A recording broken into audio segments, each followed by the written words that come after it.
He's a self-described democratic socialist from Vermont. But who is Bernie Sanders? Who is Bernie Sanders? President of the United States of America, Bernie Sanders! May I have your attention, please? May I have your attention, please? If you're voting Bernie Sanders, please stand up. I repeat, if you're voting Bernie Sanders, please stand up. I don't see a problem here. Y'all act like you never seen a socialist before. Jaws on the floor, cause he's so concerned about the poor. They tried to tarnish his name, can't do it no more. Clinton's who they endorsed despite Bernie's character. It's the return of the, oh wait, no wait, you're kidding. He isn't some kind of communist, is he? Well, that's what the media said. No, you idiots, democratic socialism, that's what he's preaching.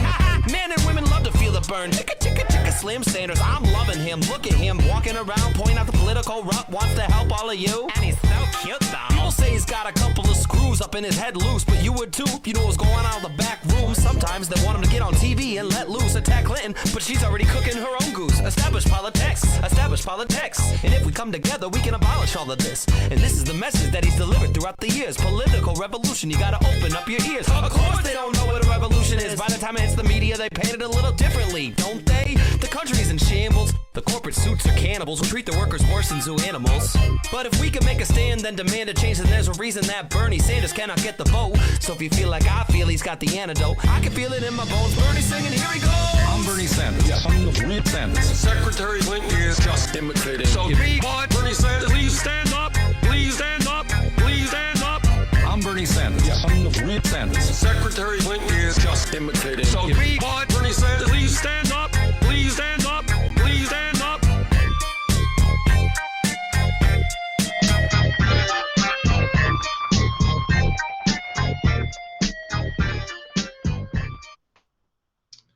All right, there we go. That was the Eminem parody from a YouTube provider, and I actually lost his name there, John, but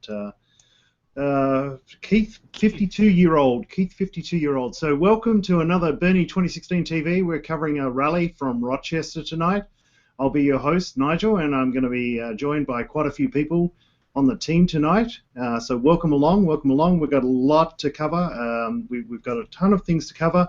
And, of course, we will be talking a little bit about the South Carolina results, but we'll delve into them a little bit. But we've got so much more to cover as well, and including Bernie speaking live from Rochester, which is going to be an absolutely fabulous speech. Helping me out tonight will be Eddie. Eddie, welcome aboard. How's it going, Nigel? How are you? Good, thanks. Good. Eddie's coming to us live from New Jersey, Elizabeth, New Jersey, home of Chris Christie, who just recently endorsed Donald Trump, which was quite a surprise. I don't know if we'll talk about that much, but there we go. I'll rant if you want.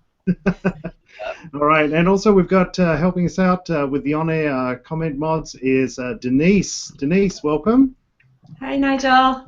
Hey, and Denise, congratulations on your first show earlier on in the week with Disability TV. Thank you. Yeah, it was a lot of fun. It was really good. When's the next one? I don't know. That's up to lots of people. Yeah, you got some good feedback though, right? I heard there was some good feedback from the community and so forth on the show, and it was really well done. So congratulations. Thank you so much. Excellent. Well, we're going to be calling out to the audience. You're watching us tonight. We're going to be calling out with a lot of different topics, and really want you to engage us tonight in the comments so that Denise has got something to do, but we want to know what you think about the topics that we're going to talk about tonight as we lead into Bernie speaking in Rochester. And helping us out with the on-air comment offline comment modding will be Ryan and Duco. I don't know if they're going to come on air. And, of course, in the central control booth will be John. Hey, John. Hey, everybody. How you doing? He didn't expect me to say hi to him. So he's been going almost all day. I think this has been almost another marathon. So let's get it underway. I mean, South Carolina, for those of you that are watching, the results are coming in. There's 25% of the vote counter right now. We're looking at 76% to 23%. The bigger counties, the bigger cities, the college towns and that obviously haven't reported yet. So that'll probably close up a little bit. The establishment media is beside themselves a little bit. right now, saying that Hillary wins by a wide margin, but we'll see how it pans out by the end of the night. So 175 people watching. That's great. That's great news. But so I mean, I guess the results are a little bit shocking, Eddie. I mean, early on, I didn't expect the margin to be this wide. Yourself? Yeah, no, not at all. This is just like I opened it up. I was just anticipating maybe there was going to be something different. Mm-hmm. And yeah, this is definitely something different to what we were all anticipating. Yeah, I think so, especially after the witch Hillary trending, although Twitter shut that down on everyone, and a few gaffes, and definitely, with Spike Lee jumping on board and the radio ads being played in South Carolina and so forth. I do find the margin, the fact that it's this wide, pretty interesting. I don't know if it was a get out the vote effort that failed there. So really not too sure, but it is just one state. And Tuesday we move on to Super Tuesday, and 12 states all up in play, and we'll talk about that a little bit later on in the show as well. But it's going to be interesting to see how Bernie responds to this tonight. He's a winner. He's a consumer professional, and I think he's going to come out and give a very, very rousing speech.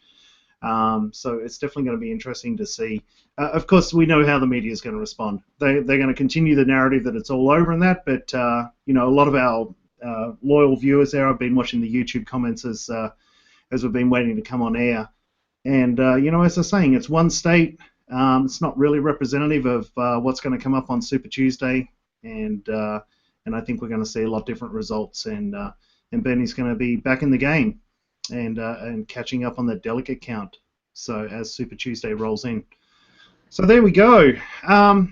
Hey, Nigel. Yeah. Nigel, just real quick, I just want to remind everybody before you move on that we're still at 549 of 2240 precincts reporting. We're at a quarter, 25%, and these things always change at the end. That's all. I'm moving on. Yeah, absolutely. Yeah, I think Denise was saying on the off air before we started. Once the Greenville reports and Charleston, and the bigger cities, Rock Hill, which is just down the road from myself. Once those cities start to report, we might see a little bit difference because they're predominantly college towns and so forth. And just a word for the folks: if you are watching the mainstream media, don't believe the exit polls or the entrance polls. They're not an exact science.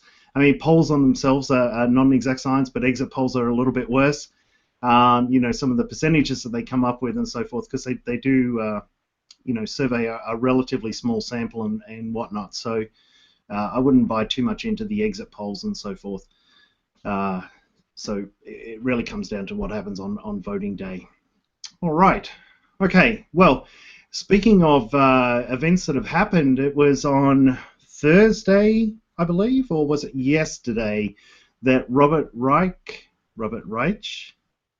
officially endorsed Bernie Sanders, the ex-Secretary of Labor under the Clinton presidency, endorsed Bernie Sanders, and we've got up on screen right now the actual Facebook post from Robert Reich, and I'm sure some of our viewers out there have seen some of Robert's videos around arguments for Bernie Sanders. They've seen some of his videos around the economics and the rigged economy and so forth. He's a very highly intelligent guy, very, very smart, and we'd certainly love to know what you feel about this Robert Reich endorsement. And maybe I've heard some things out there saying that Robert Reich should possibly be maybe as VP, or definitely have a cabinet position in Bernie's government. So Robert Reich, thanks, John. Reich. There we go. So let us know in the comments what you think about that. And Eddie, what were your thoughts when you saw it? I mean, he'd come out and said as much previously, but this was the official endorsement, right? Yeah. It was like that he was a nonpartisan, which showed that he couldn't endorse before. But we all knew where his heart was set to. Mm-hmm. And this is just a confirmation that that we can really go with him. And I think this can be a game changer, especially knowing an ex-Clinton someone in the Clintons is switched over to Bernie. Yeah, so I think this can change something up coming into the northern states.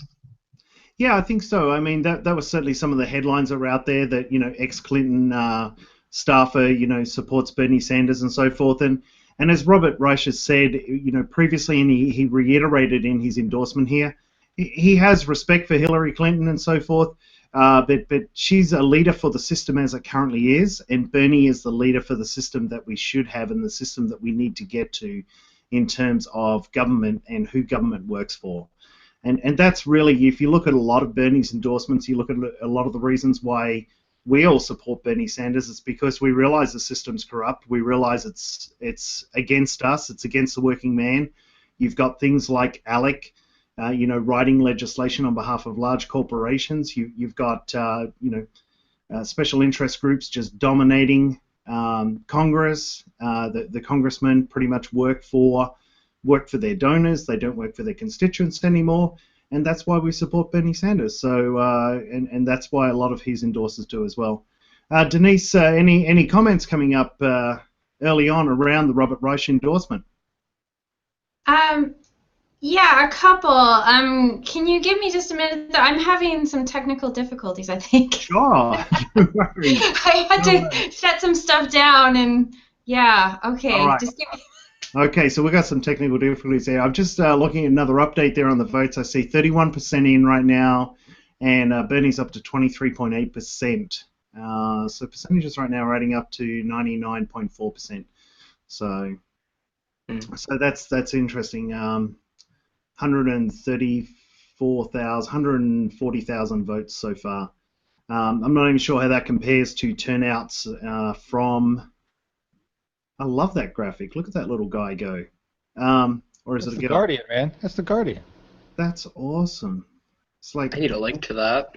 painting states. I love that. Except I think that's Hillary Clinton. That's supposed to be Hillary. Is that Hillary? Yeah. Oh. Well, I hope that thing doesn't fail on her. All right, so we'll move on. We'll wait for comment. We'll come back for comments from Denise on the Robert Reich endorsement. I'll just see if I can pick some up there. People are actually asking about the leaked speech and the speeches from Goldman Sachs and so forth. I've seen a few of those leaked speeches out there, and I'd agree. I don't think they're real. I think they're people trying to create FUD. May even be the Hillary campaign themselves, creating that uncertainty and enough doubt out there. I don't know, Eddie. Have you seen anything on the Reddit community? I know you're a big player on Reddit, but anything official around speeches? No, nothing official in speeches. There actually was if I can search this up real quick, there is a mega thread regarding her new emails coming out the day before on politics. Mm-hmm. Yeah, so let's see what they have here. If I can open this up.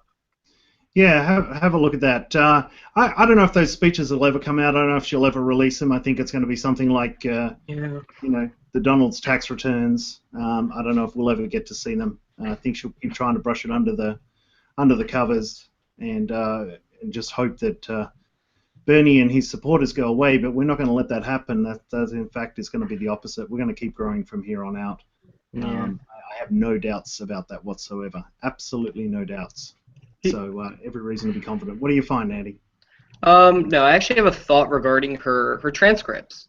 Pretty much, she did tell everyone else that, until everyone else gives them their speeches, morally implying Bernie, not really the GOP, because, we're all certain that they obviously do, paid speeches, so it's not really something that she cares for. She really cares for Bernie, because that's something that she can slam him on, but he did release his transcripts, which were nothing. So it's pretty much a blow to her, because if she was really this concerned about other people giving in their transcript, she should have been the first one. But she knows if she was the first one to give it through, she'd be screwed. There would literally be the other campaigns just getting at her for every little thing, and she might as well close shop. Yeah. Yeah, absolutely, and I think that's the other thing. I don't know how you feel about this. I'm going to open this up to John as well, if you want to jump in on this part of the conversation, John. But the other thing, when we look at the South Carolina results and so forth, and as I said, the media narrative is going to tell you it's all over, forget about it, it's all done. But guess what? You've only got to put up with that for 2 days, because then Super Tuesday will roll around, and by Tuesday night, we'll be talking about how Bernie's won over half of the states on Super Tuesday, possibly one or two more, and that all of a sudden he's back in the delegate count. But here's the other thing that goes through my mind. Now, I'm an independent, right? I'm actually not a hardcore Democrat myself. I describe myself as an independent democratic libertarian. But what do labels mean, right? But and I think one of our other guests in there, one of our other staff members, they call themselves Bernie-crats. But here's the thing, we've still got the emails trickling out. There was another batch of emails released last night. I know that we say, oh, we don't want to hear about the emails and so forth. It's got to follow due process, but that process is still continuing. And the simple fact is, this is my thinking, and I'm going to throw it out there as an opinion, is Bernie needs to hang in on this anyway, regardless of whether he's in front or behind on the delegate count, because we could very really get to June, get to the conference, the convention, and Hillary could be disqualified. It could happen. So that's even more reason for Bernie to stay out there and keep putting his message out. Even though, there's probably some dirty games and dirty politics going on against him right now. Well, actually, I'm pretty sure there is, but we'll talk about that a little bit more as well. What do you think, John? I don't know. I don't know how delayed this is going to be, so everybody let me know if my voice is out of sync. I just realized with these camera shots. But I agree with you 100%. There's an FBI investigation going on, right? I mean, that alone tells you there's a problem there. We're fighting misinformation. Just think about this, Nigel. Even if Hillary wins the primary, we can keep the momentum moving to get that public that voted for Hillary to recognize the error of their ways, and we can still have a political revolution. We can let them go ahead and put Hillary as the candidate against the Republican Party, and we can change out the rest of Congress. That's right. And we can run our government the way we want. So, absolutely, yeah, that's a great point, John, because, like that came up in the CNN town hall. I was commenting with a few of the other fellow Bernie TV people while that was going on, and Chris Matthews kept dogging the guy, kept saying, well, how are you going to get it done? What are you going to do? Congress is not going to pass legislation, and Bernie started speaking. Chris Matthews would do his usual BS, whoa, talk over the top of him, much like Bill O'Reilly does. And as we were saying amongst ourselves, and Bernie said, but he didn't really say it directly, it's not just about him, it's about voting in progressive candidates up and down the ticket in local government, in state government, into the houses, into Congress, into Senate. I mean, all 400 odd seats in Congress are up, there's 35 Senate seats up, there's a bunch of governorships up, there's local government seats up. I mean, there are state seats up. I mean, we've had a lot of state people on our We the People show, whether it be Representative Gail Finney and others that we've had on our shows, We the People that are running for state seats that need to get voted in. So, I mean, that's something that we've all got to remember. This isn't just about voting for the president. This is about changing our government and voting in candidates of integrity that aren't beholden to the corporate dollar and that are going to actually start to move the government back to being for the people and by the people. Eddie, your thoughts? Oh, sorry about that. That's I think right. the same way about it because I think it was 465. I think the actual number was. Mm-hmm. But yeah, just because we do need the presidential vote because we really need that. But we do need the governor seats. If there is a gubernatorial race in your state, we do need the Senate seats because those people are really going to count, especially when it comes to Bernie stuff getting implemented. Because, there can just be that one governor that we didn't vote on, but, just because of low turnout or that no one voted on that ticket, pretty much there's going to be policies gone from that state, which will really undermine his policies. So, it's pretty important, just like the presidency. Yeah. Eddie, I see that email that you just sent through, the Libyan highly sensitive information. I can't believe my eyes are actually reading a highly sensitive email here from the State Department. Oh my God! If that's just wow, that's just insane. John, you have a look in our live production Slack on that one. That's just insane to actually. My eyes are reading that. I feel like Edward Snowden might have to move to Russia. But after reading that, Denise, have you got your technical difficulties worked out? No. She's shaking her head no. I'm sorry. I had too many windows open, I think, or something, and now everything is just really lagging. I'm sorry, guys. All right. Well, you get that fixed, Denise. You get that fixed. I tell you what, we're gonna move on. I'm just watching CNN here. I see that Bernie's up to 24% of 43. Sorry, I just had to duck my head up over the screen. 43% in, and Bernie's up to 24.3%. Hillary's down to 75. So it looks like some of those other the larger areas aren't quite in yet, are they?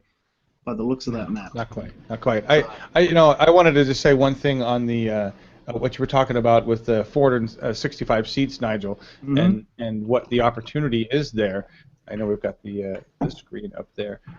Really quick, I just want to share this. Think about this, American people. We have learned with Bernie Sanders that we can play the establishment game.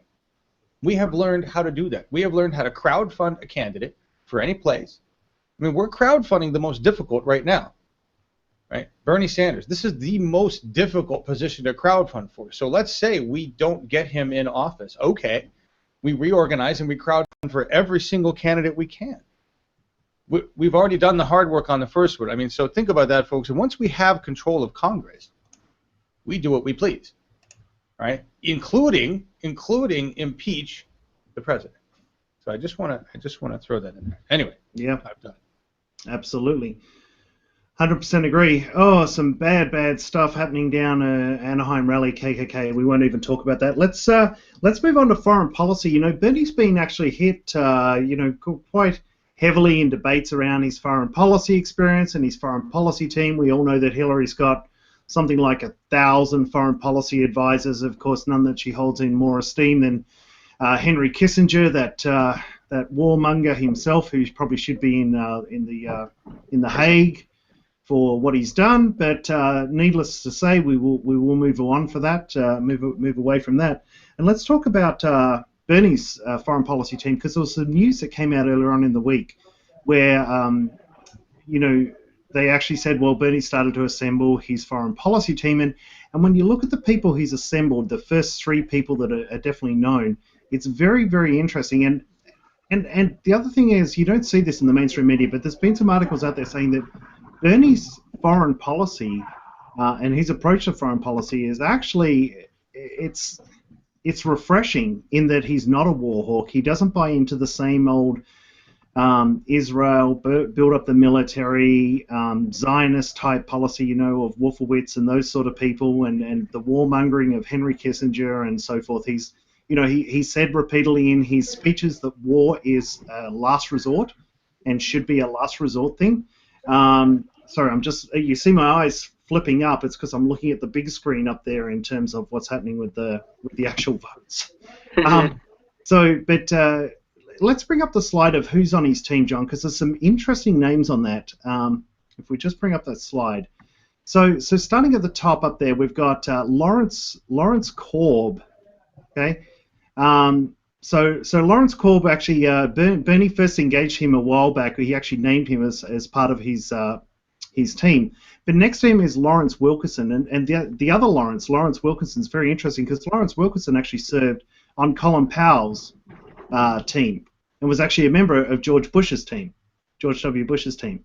And then down the bottom you've got Bill French, who's actually the media calls him from a left-wing foreign policy think tank. But notice that Bill French is actually quite young as well. Right, so you look at this team that Bernie's assembling, right? He isn't just going with the old guard. He's going with people that have served both in Republican and Democratic. So he's building a team of, almost like you think about FDR building a team of rivals, right? So he's not just surrounding himself with what he wants to hear. I just find this very interesting, this team that he's starting to build. And interesting. I just find, sorry, I keep getting distracted. I just find this team very, very interesting. They're starting to build. Eddie, I don't know if you had a chance to look at this slide or look at any of the news briefs that came out in regards to the foreign policy team, but you got any thoughts on this?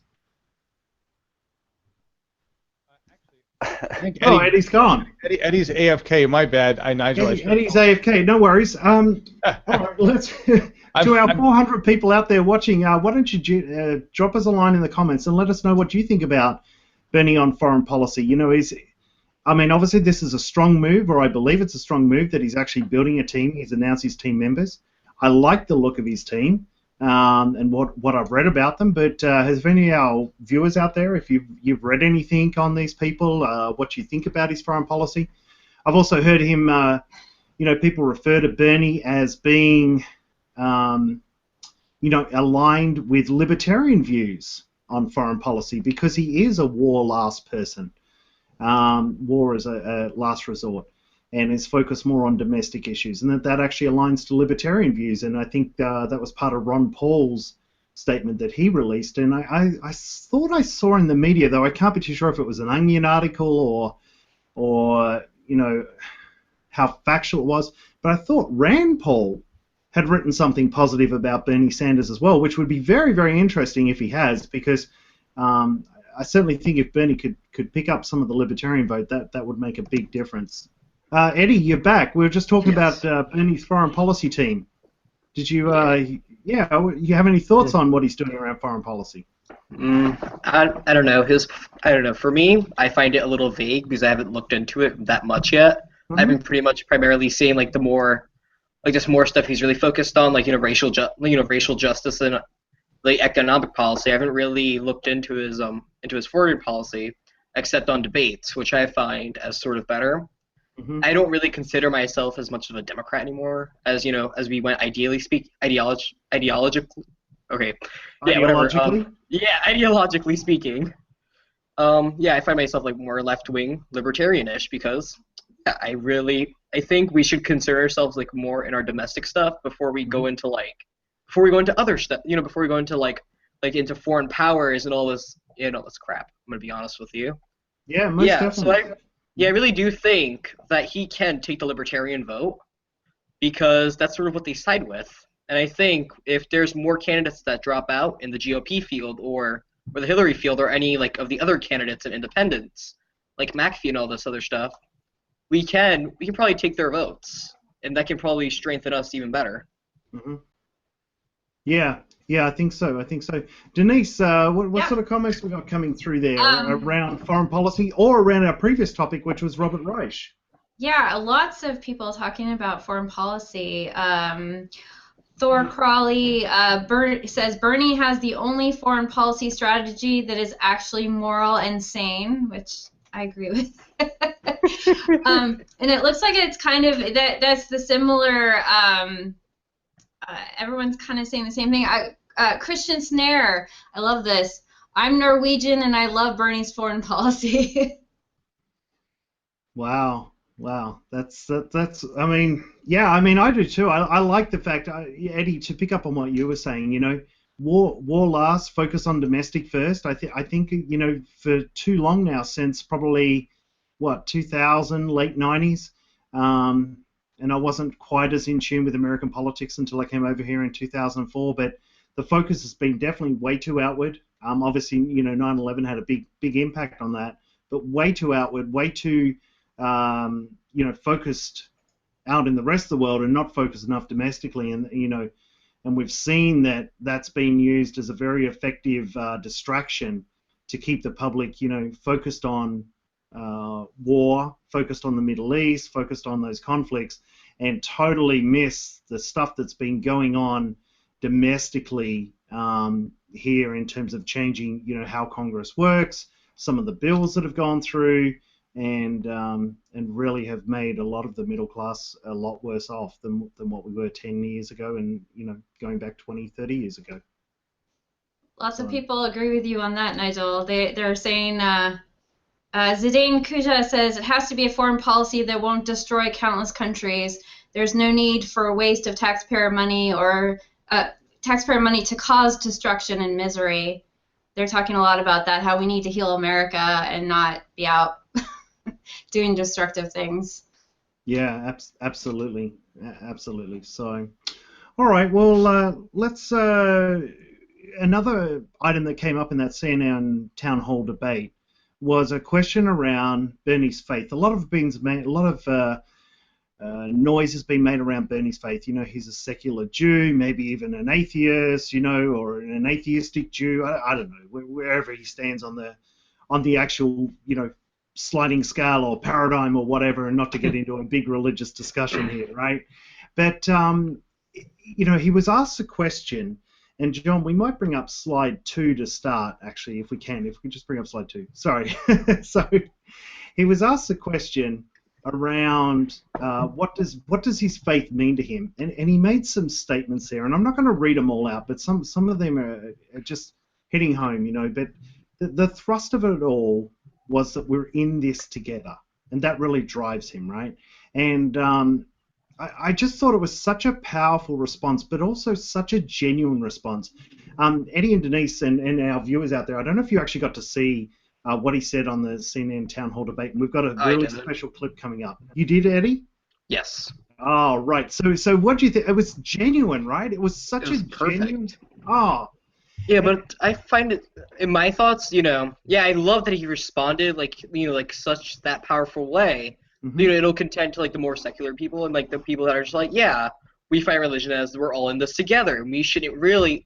But this is where I sort of lose. Like, why? Like, I don't know, why are we really going to incorporate religion into politics? That's like, yeah, I find it stupid. I don't know about you. I don't want to like say that and like offend people. But really, it's like I'm more of the secular person. I sort of consider myself agnostic and like the more Catholic family. But it's just like, really? But why would we even go to religion if we're trying to go on the actual issues, not really the war on religion? But that's my thought. Yeah, no, look, I agree with you, and I mean there is a part of the Constitution. Someone correct me if I'm wrong. That says there's no religious test for the office of president, right? That there'll be no religious test. So, but I think also on the other hand, you've got to recognize that there's still quite a strong religious vein within the country in terms of how people make their decisions. But that aside, also I think it's interesting, the way Bernie answered was, you know, it's interesting to know what motivates people in terms of why they think the way they do, right? Why they're pushing for the issues they are pushing for.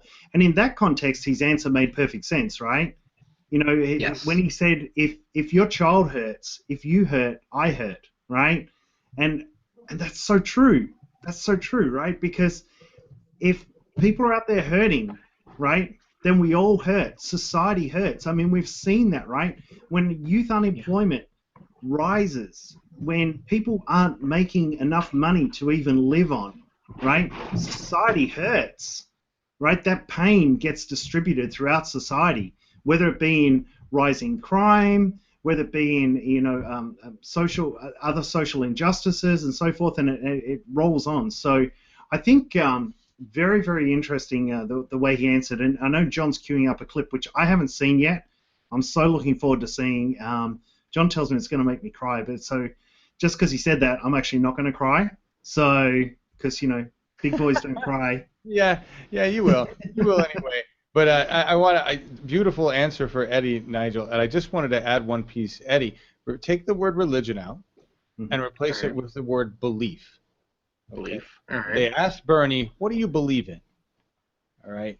And that's really the question here. And his answer was about belief, which is something that you got to have whether you assign it to a religion or not. And, all right. This piece by Freeman M., one of our volunteers, has been blowing minds for days. Enjoy. All right. Woo.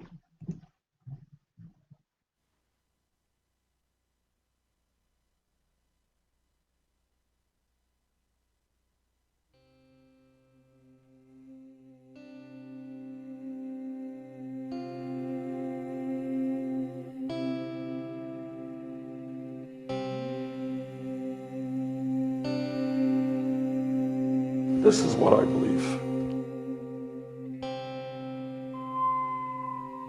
Every great religion in the world, Christianity, Judaism, Islam, Buddhism, essentially comes down to do unto others as you would like them to do unto you. As a 22-year-old kid getting arrested in Chicago fighting segregation, I believed it in my whole life. That we are in this together, not words. The truth is, at some level, when you hurt, when your children hurt, I hurt. I hurt. And it's very easy to turn our backs on kids who are hungry or veterans who are sleeping out on the street. And we can develop a psyche, a psychology which says, I don't have to worry about them. All I'm going to worry about myself. I need to make another $5 billion. Hey, this whole world is me. I need more and more. I don't care about anybody else. I believe that what human nature is about is that everybody in this room impacts everybody else in all kinds of ways that we can't even understand. It's beyond intellect. It's a spiritual, emotional thing. When we say that that child who is hungry is my child, when we do the right thing, when we try to treat people with respect and dignity, I think we are more human. That's my religion. That's what I believe in. And I think, most people around the world, whatever their religion, their color, share that belief that we are in it together as human beings. If we destroy the planet because we don't deal with climate change, trust me, we are all in it together. That is what my spirituality is about.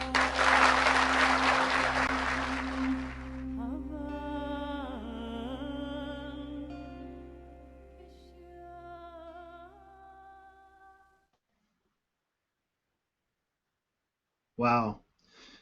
Well, that was very powerful. That was very powerful. That was the first time I've seen that. Thanks, John. Thanks for sharing that. That was very powerful. Yeah. Well, viewers, what do you think of that? John, well, we're waiting for some comments to come in, and I know Denise is still having problems, but she's going to bring some comments in for us. I'm just my eyes are distracted here a little bit by CNN that are saying they're waiting for Bernie to speak in Minnesota, but he's speaking in Rochester as well. No, Rochester, Minnesota. Oh, I thought it was Rochester, New York. Nope.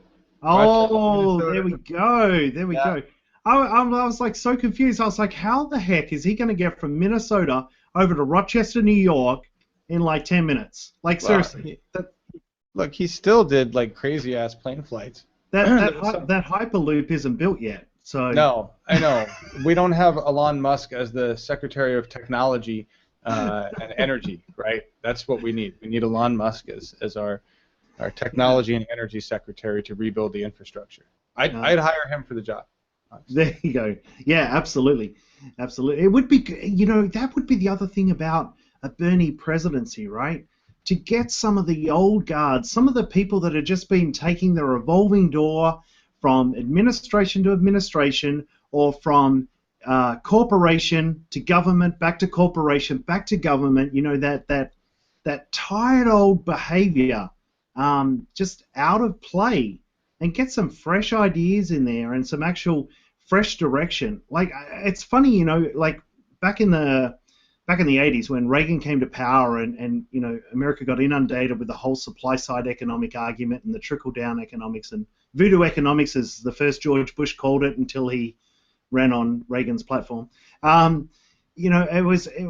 It's interesting, like when I have discussions out there on social media with people, and they still argue in favor of supply-side economics. I was having one today. They said, well, there shouldn't be a minimum wage because the wages will soar then because, the free market will take care of it. I'm like, are you kidding me? Like, we've been through 30 years, 40 years of this. Supply side doesn't work. Demand side works. Look at Seattle. They raised the minimum wage to $15 an hour. Unemployment's going down. Why? Because people have more money. They can actually pay their bills and they have money left to spend. They spend that money on consumable goods. which creates demand, which creates employment, and the cycle continues on. I mean, it's what got us out of the Great Depression, was creating demand. It's one of Bernie's central platforms, and we're going to talk about his economic, if we've got time, his actual economic plan and some of the analysis that's been going on, but his $1 trillion infrastructure investment, which is long overdue in our bridges and hospitals and rail and so forth, but that investment in infrastructure, putting people back to work, putting a living wage in their pocket, will actually drive the economy forward with such an accelerated pace, because when people have money to spend, that creates demand in the system, and when demand's in the system, production has to go up. When production goes up, more people need to be employed. You go the other way, you give all the money to the top and expect it to trickle down, they will hoard it, very little of it will trickle down, and you'll see us slide further and further into ultimately a Great Depression scenario where there's just too many goods and no one's got any money to buy them. Because at the end of the day, a wealthy person can only eat so many loaves of bread. That's the simple example, right? So it's demand side. You got to create the demand, and you create the demand by paying a living wage. Anyway, Denise, what sort of comments we got out there? Some great comments. I was just living here in Seattle. Believe it or not, the corporate media, there's tons and tons of stories. Even though it's working and everyone kind of sees it's working, they're writing stories saying it's not. So just wanted to throw that out there because I'm sure other people are seeing them also. And honestly, it's too early to tell. We implemented that just recently. So, but for those on the bottom, we do feel it. So, yeah. Back to religion. Yeah, sure. Yeah. Everyone loved the video, by the way. I mean, who wouldn't love that? That video is awesome. It seems like a consensus. I don't know what the general age in the chat room is. I know younger people tend to lean this way, that religion doesn't matter to them as much. And over and over, I just saw Bernie is a humanist, and that's the most important thing. He believes in humanity and the good for all people, and I totally agree. I just think what one's personal, what they do at home, who do they pray to, is not really that important. What's more important is their humanism, their humanity, and how they think they're gonna treat other people. Right. I think that's so important. So. We had to see Jorge Santiago said his town hall debate response was the best. And so what if he's an atheist or not? Religion is really not important. Absolutely. Eddie, just what we're talking about there, in terms of the religion, some of the comments were coming in about religion, but what we're talking about in terms of minimum wage, I mean, you're currently in school, you're coming out, are you going on to higher education? Are you going from you're in high school right now, and then you're going on to what, college? Yes. Do you know what you're going to study yet? I plan on double majoring in political science and accounting. Okay. All right. Political science and accounting. So accounting will get you a pretty good job. But, I'm sure some of your friends in that, they're probably going to college. They're probably doing, maybe teaching or nursing or something like that as well, which honorable careers. But they're going to be potentially coming out and facing a situation where they're getting paid like $27,000 a year, and they've got $200,000 worth of college debt, right? Yeah. So. Pretty saddening. Yeah, it's. I don't mean to depress you, man. I'm sorry.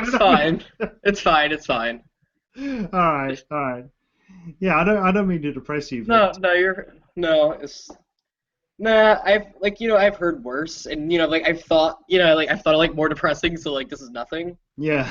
And then it's me trying to come up with a bid for student council, which I started on recently. If you guys on random, Yeah, it's pretty saddening because, thanks to Christy, I'm not trying to be like this. I'm not trying to be rude, but sort of, But as someone from New Jersey, as someone from from Christy screwing everything up, along with our TTF about to go bankrupt, since he doesn't want to do anything with it, which will screw up our roads even more, making our roads even more dangerous than it is. It's with education. We've had a good amount. I go to a performing arts school, so I do band and guitar. So, okay, all right, oh wow, theatrics, that's not, performing arts, that's not much, but still, it's pretty important. there's college readiness classes in there, and there's job and there's career study classes in there. So we really need that.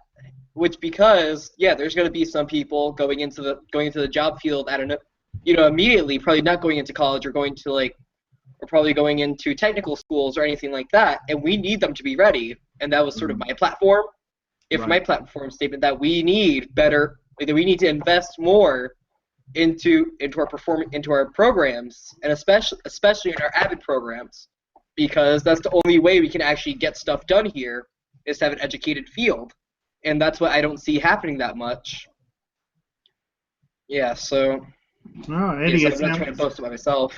No, it sounds like you're gonna have a career in politics, and you know what? Maybe we'll bust some Bernie TV viewers into your high school and stack the vote for you. Yeah. Hey, I've been watching Hillary. No, I shouldn't say that. I'm sorry, viewers. I shouldn't say that. Sorry, No, I take that back. I take that entirely back. So Bernie's coming up very soon. He's going to be speaking very soon, and I think one thing that South Carolina has shown us, it's shown us that it's so important to get out the vote. And John, we're gonna ask for slide number 3 here. But I want to talk a little bit about volunteering. I want to talk about get out the vote, and I want to spend a little bit of time on this. So John, we can put that slide up and maybe just leave it in a small box for everyone beside the talking heads would be great. But very, very simple to get engaged here. Just simply go to berniesanders.com, sign up, or text Bernie to 82623, and that'll be up on the screen in a moment. And the campaign will get back to you. But it is so important right now to be phone banking, to be doing canvassing. If you live in a state that's coming up on Super Tuesday, they need people to knock all the way up to and through Tuesday on doors and get out the vote. They need people to call all the way up and to and through Tuesday. And you can use the Bernie dialer. You can do it from a local office and actually phone bank. And Eddie, I know you've got some experience with phone banking. I have myself, but I saw you post some comments the other day. You were doing some phone banking, and you had quite a bit of success, right? Yes.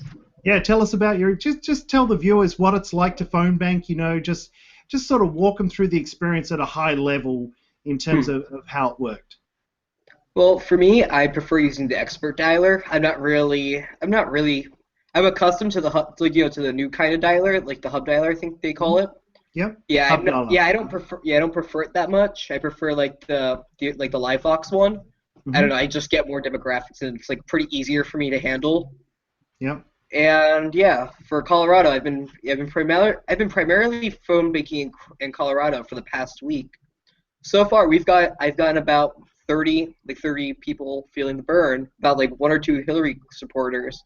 No GOP.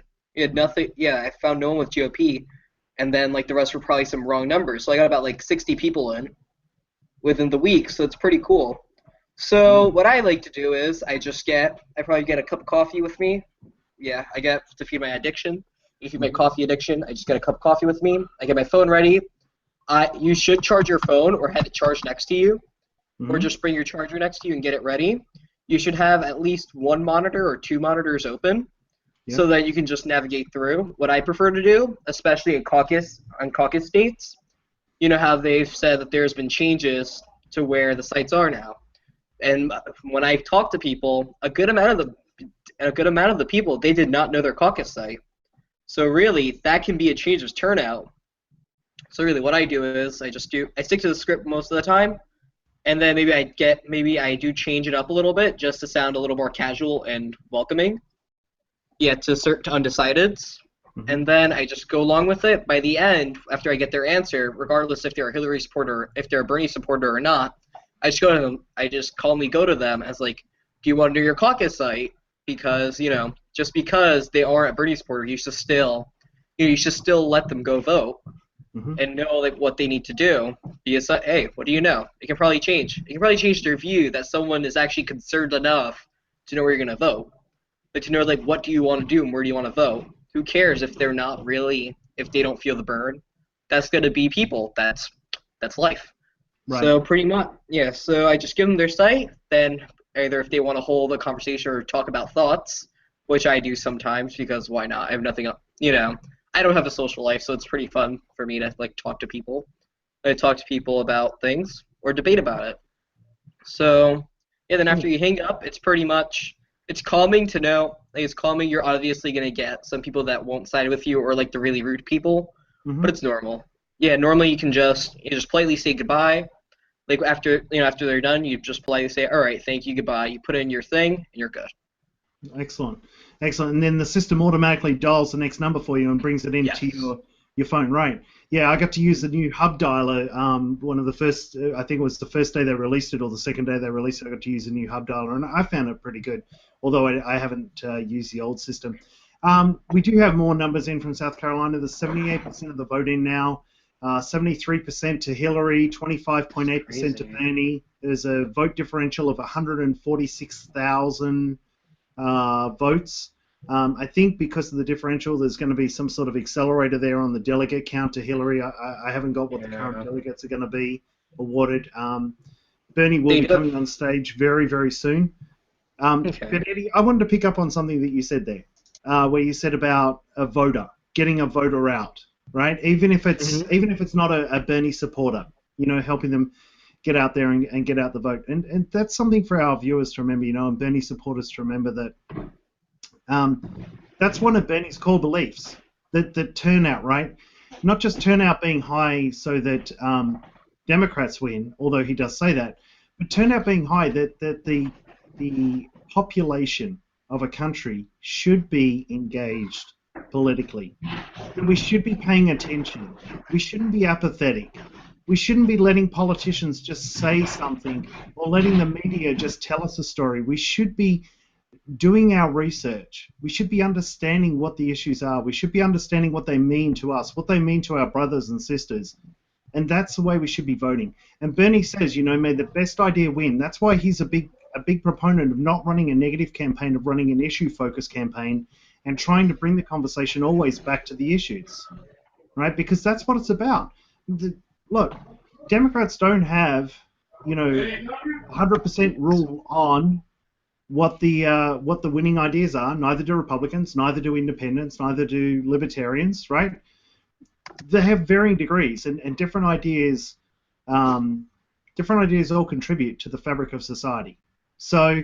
And some of the ideas are complex, but they require discussion, and they require healthy discussion, and not discussion around playing the man as it be, to use a sports analogy, but one around playing the ball. So what is the issue? Discuss the issue and what it really means, whether it be talking about guns, or whether it be talking about women's rights, or equal pay for women, or whether it be talking about, voting rights, whether we should actually register people to vote automatically when they're 18, or whether it should be an opt-in system. And some countries do have that. Or whether we're talking about healthcare for all. All of those issues are issues that need to be discussed, and they're the real things that affect us all. So that's, that was a very important point you raised, Bernie. It's important to get out there and to actually, even if they're not a Bernie supporter when you get them on the phone, if they're going to go out and vote, that's a small step. That is a small win for democracy in the country, that the person is actually engaged enough to actually get off their sofa, go to the polling booth, stand in line for God knows how long, because some of these polling booth lines will be long, go through the rigmarole of whatever their state has forced upon them of having certain ID to vote, and actually do their duty and cast a ballot in an election. So, Denise, what sort of comments we got out there? Yeah, lots of chatter going on. I'm trying to keep up with it here. There was a question by Ski Vermont. I'm kind of curious too. Does South Carolina use paper ballots? Do we know how? And somebody else asked. Suzanne Howard said, "Does anyone know if they're using electronic voting machines?" So everyone's kind of wondering. That's a good question. Maybe one of our researchers out there, Ryan, if you got an ability to maybe do a bit of research or something on that. All right. I think they're doing electronic voting. Last time I checked. Oh. Okay. Yeah. Oh, maybe they're using I think the Diebold machines are the ones that were comically taken off in the Simpsons episode, right? Homer was trying to log a vote for Al Gore, and it kept saying George Bush. Okay. And then eventually the voting machine swallowed him up. And like, spat him out. It was hilarious. I mean, it was hilarious, but it was sad because it was so close to the truth. So, Ryan's going to let us know on whether it's electronic or paper machines. So we'll get back to you. It looks like actually a lot of people are saying I found it. Oh, you did? Yeah, according to Ballotpedia, they use the DRE without paper trail. Well, to the state, yeah. In English terms, I think. Yeah, in all 46 South Carolina counties use direct recording electronic voting machines. Oh, no paper trail. No paper trail. That's awesome. That is awesome. You know, in Australia, get this, in Australia, we still vote with paper ballots and pencils. Wow. You actually color in the boxes or put X's. And you get the ballot sheet. Like sometimes in the upper house where you have a lot of independent parties, so it's you have the two primary parties, Labor and Liberal, which is the reverse of what it is over here. Labor's actually like the Democrats and Liberals like the Conservatives. But in the House or the lower house, it's a pretty small ballot. It's like 5 or 6 boxes. But the upper house, the Senate, even though there's less seats. That's where you get all the weird, like you get the party, and you get the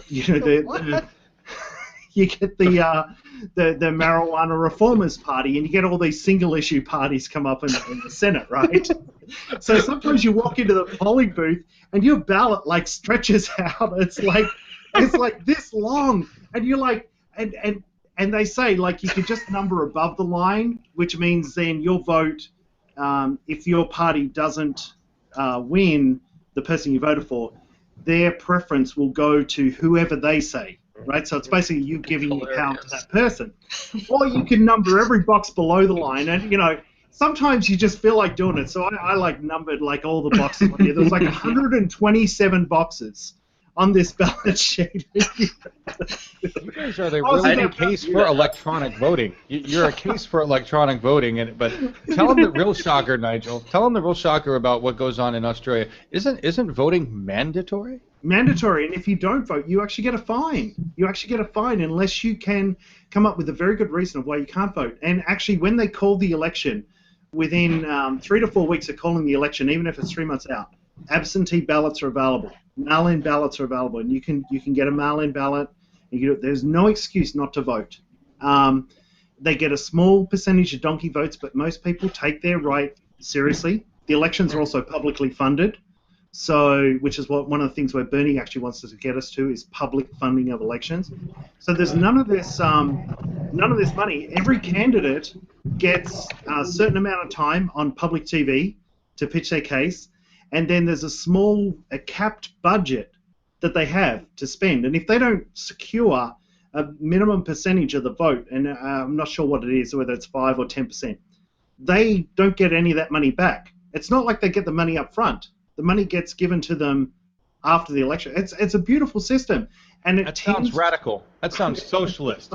That sounds communist. What's wrong? There's something wrong with that system, Nigel. I know. I tell you what's wrong with it. It keeps things focused on the issues, like ripping up Kakadu National Park to dig out uranium and sell it to the Chinese. It keeps it focused on the actual issues.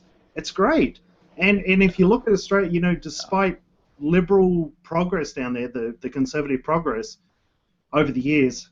Single-payer healthcare still exists. Social Security, or what we call the pension, still exists. And a lot of other, unemployment benefits don't expire. I mean, the social safety net is still intact. Yeah. So, yeah. I gotta just say, I'm jealous of most other countries. Ones I've been to.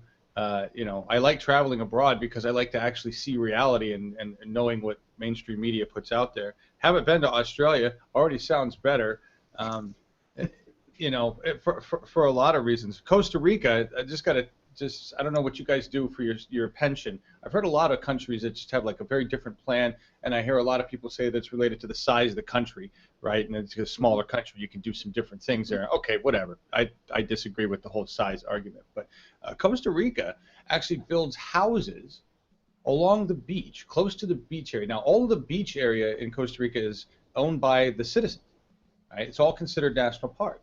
So they build these little homes, and anybody who's an elder or retirement age in Costa Rica, they get a pension.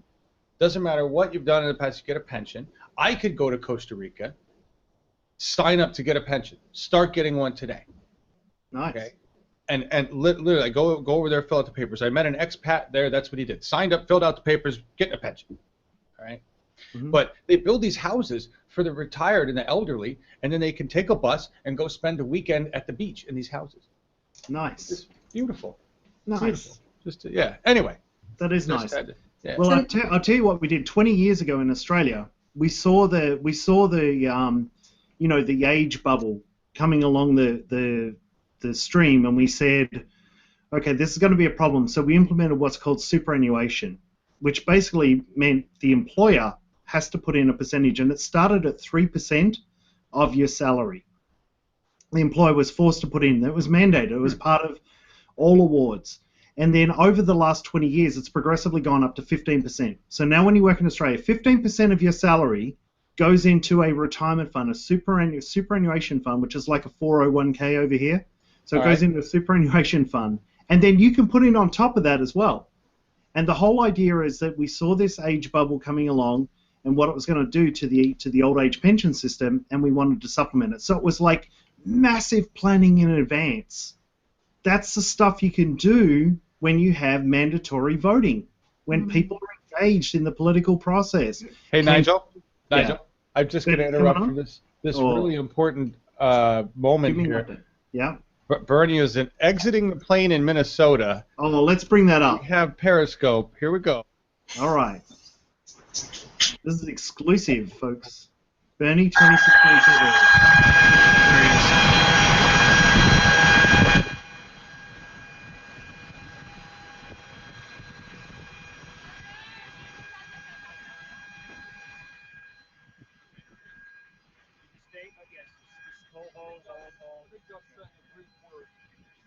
Politics. On a given night, sometimes you win, sometimes you lose. Tonight we lost. I congratulate Secretary Clinton on her very strong victory. Tuesday, over 800 delegates are at stake, and we intend to win many, many of them. Thank you all. Are you surprised? You lost. 800 delegates are at stake, and we intend to win. There you go. There you go. So that was Bernie Sanders getting off the plane. That's a Bernie 2016 TV exclusive.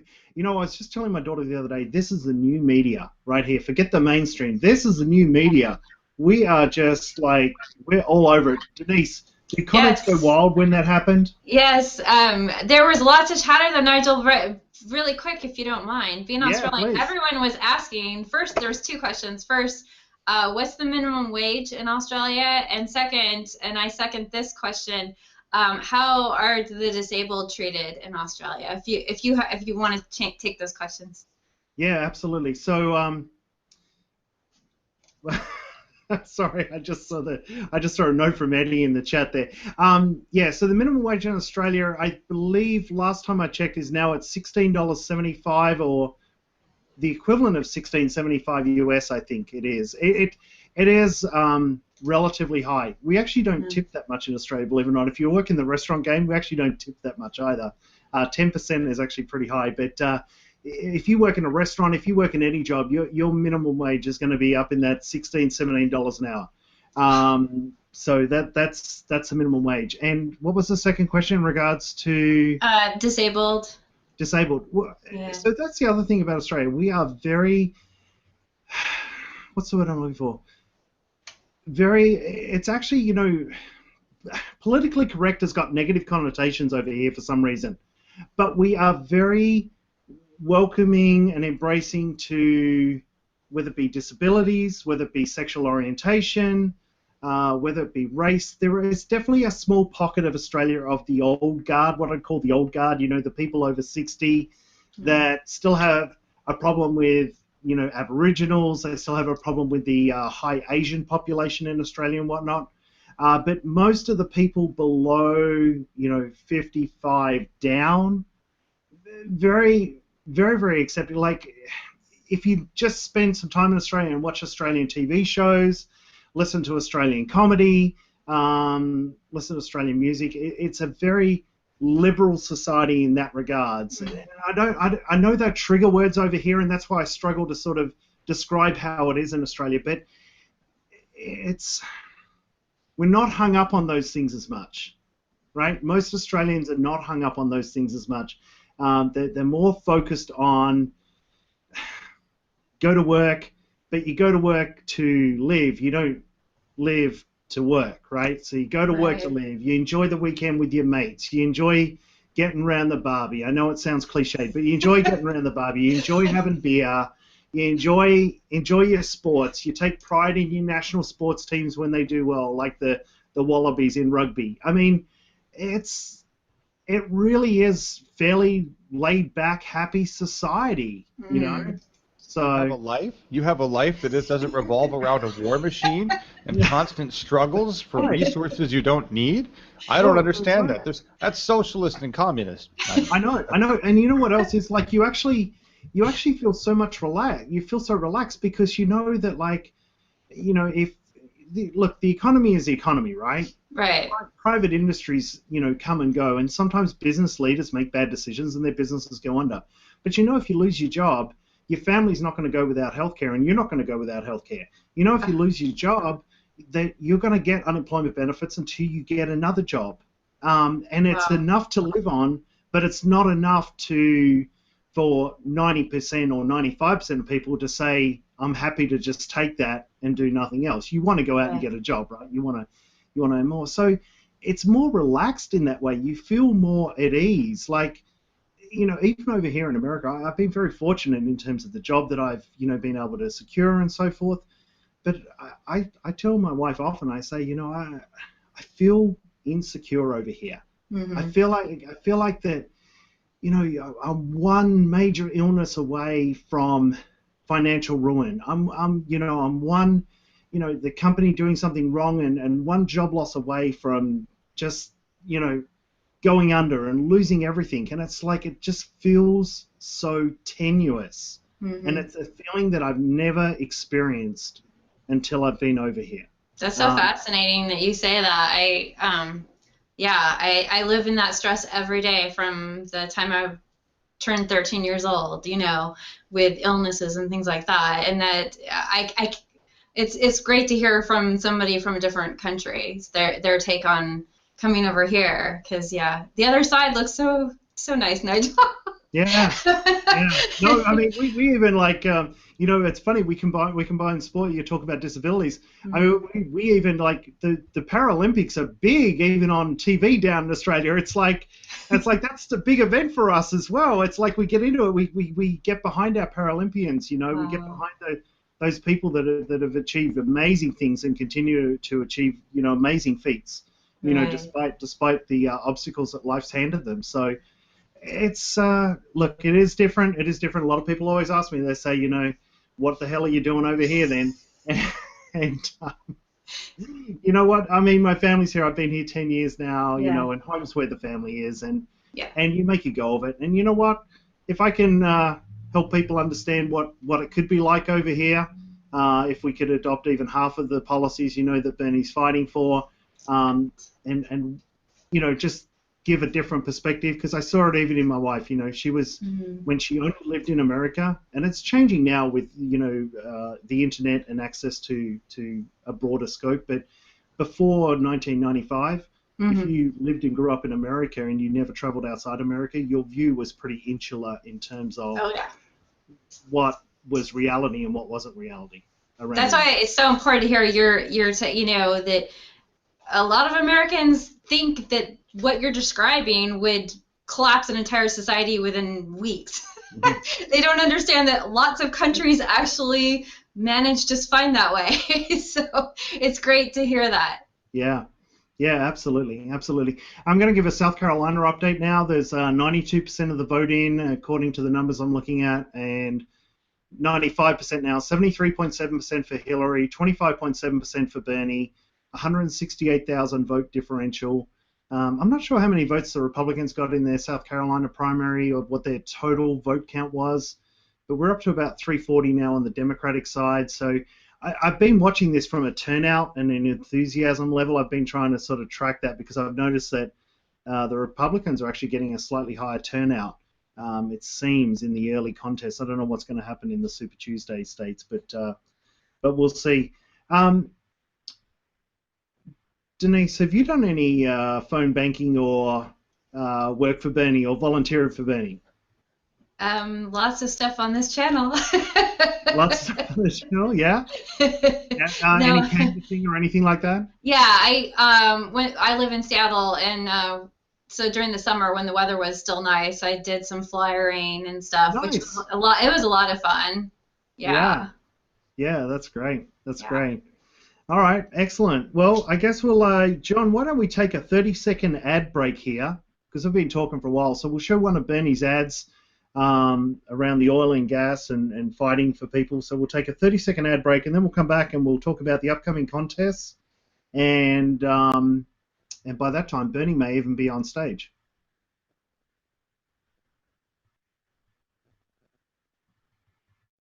Bernie Sanders, the courage to stand up to big oil because he won't take their money.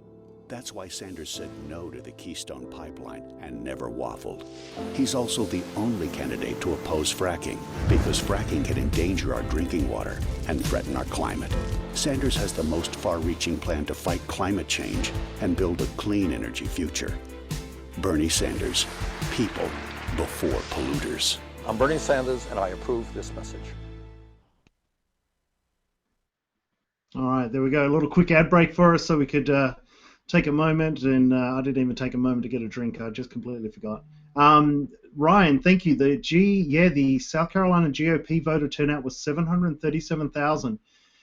Wow. So it looks like with 95% of the vote counted, we're probably going to be 400,000 at best on the Democratic side. Now, I know that South Carolina is typically a Republican state. I know that they've still got 5 candidates running and whatnot, but I think that just underlines even more. When we talk about the Democrats, it's a party of different factions that we've got to get out the vote.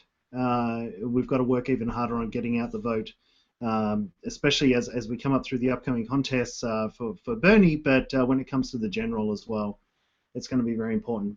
And I've certainly got some interesting theories around the general and what's going to happen there. I know Eddie and I have been talking a little bit back and forth in chat throughout the week and so forth. We've all got, all of us here at Bernie TV got interesting theories around what's going to happen with Trump and the Republicans and Bernie, and it's let's just say it's going to be probably the most interesting general election since 2000, the way it's shaping up right now, in terms of the possibility that this stuff could end up in the courts. Let's just hope 2000 doesn't replay, though. Yeah. That would suck. Yeah, it would. It would. The people wouldn't stand for it. There's no way. Yeah. There's no way. I want to give you an update, guys, really quick. I'm monitoring C-SPAN. C-SPAN is where our feed's coming from tonight, everybody. So what they typically do is try to time it right before Bernie comes on. They don't like giving him any extra time. And lately, it looks like what they like to do is run a Hillary Clinton ad before they show Bernie. That happened earlier today. I thought that was interesting. So as soon as I see this come on C-SPAN, we will go to it. In the meantime, you guys are vamping. Right, great. Well, we're actually going to talk about the upcoming contest. So, John, let's bring up slide 5 and let's just have a whip around the 12 states that are going to come up in on Tuesday. And it is 12. It's not 11. There's a few anomalies there, and we'll try and explain some of them. But let's talk about those states that are coming up. We'll just get John to bring that slide up. But it's going to be 11 states. 5? Slide number 5. Yes, please. Slide number 5, and we'll just have a talk around the states. And let's just open this up to everyone. Even Ryan, if you want to have a chat here, feel free to unmute and jump in on this one as well. And let's just talk about. Oh my God, I can't even read that, John. That is so bright. I'm gonna have to read it myself. Hold on. I can't even read that. Okay.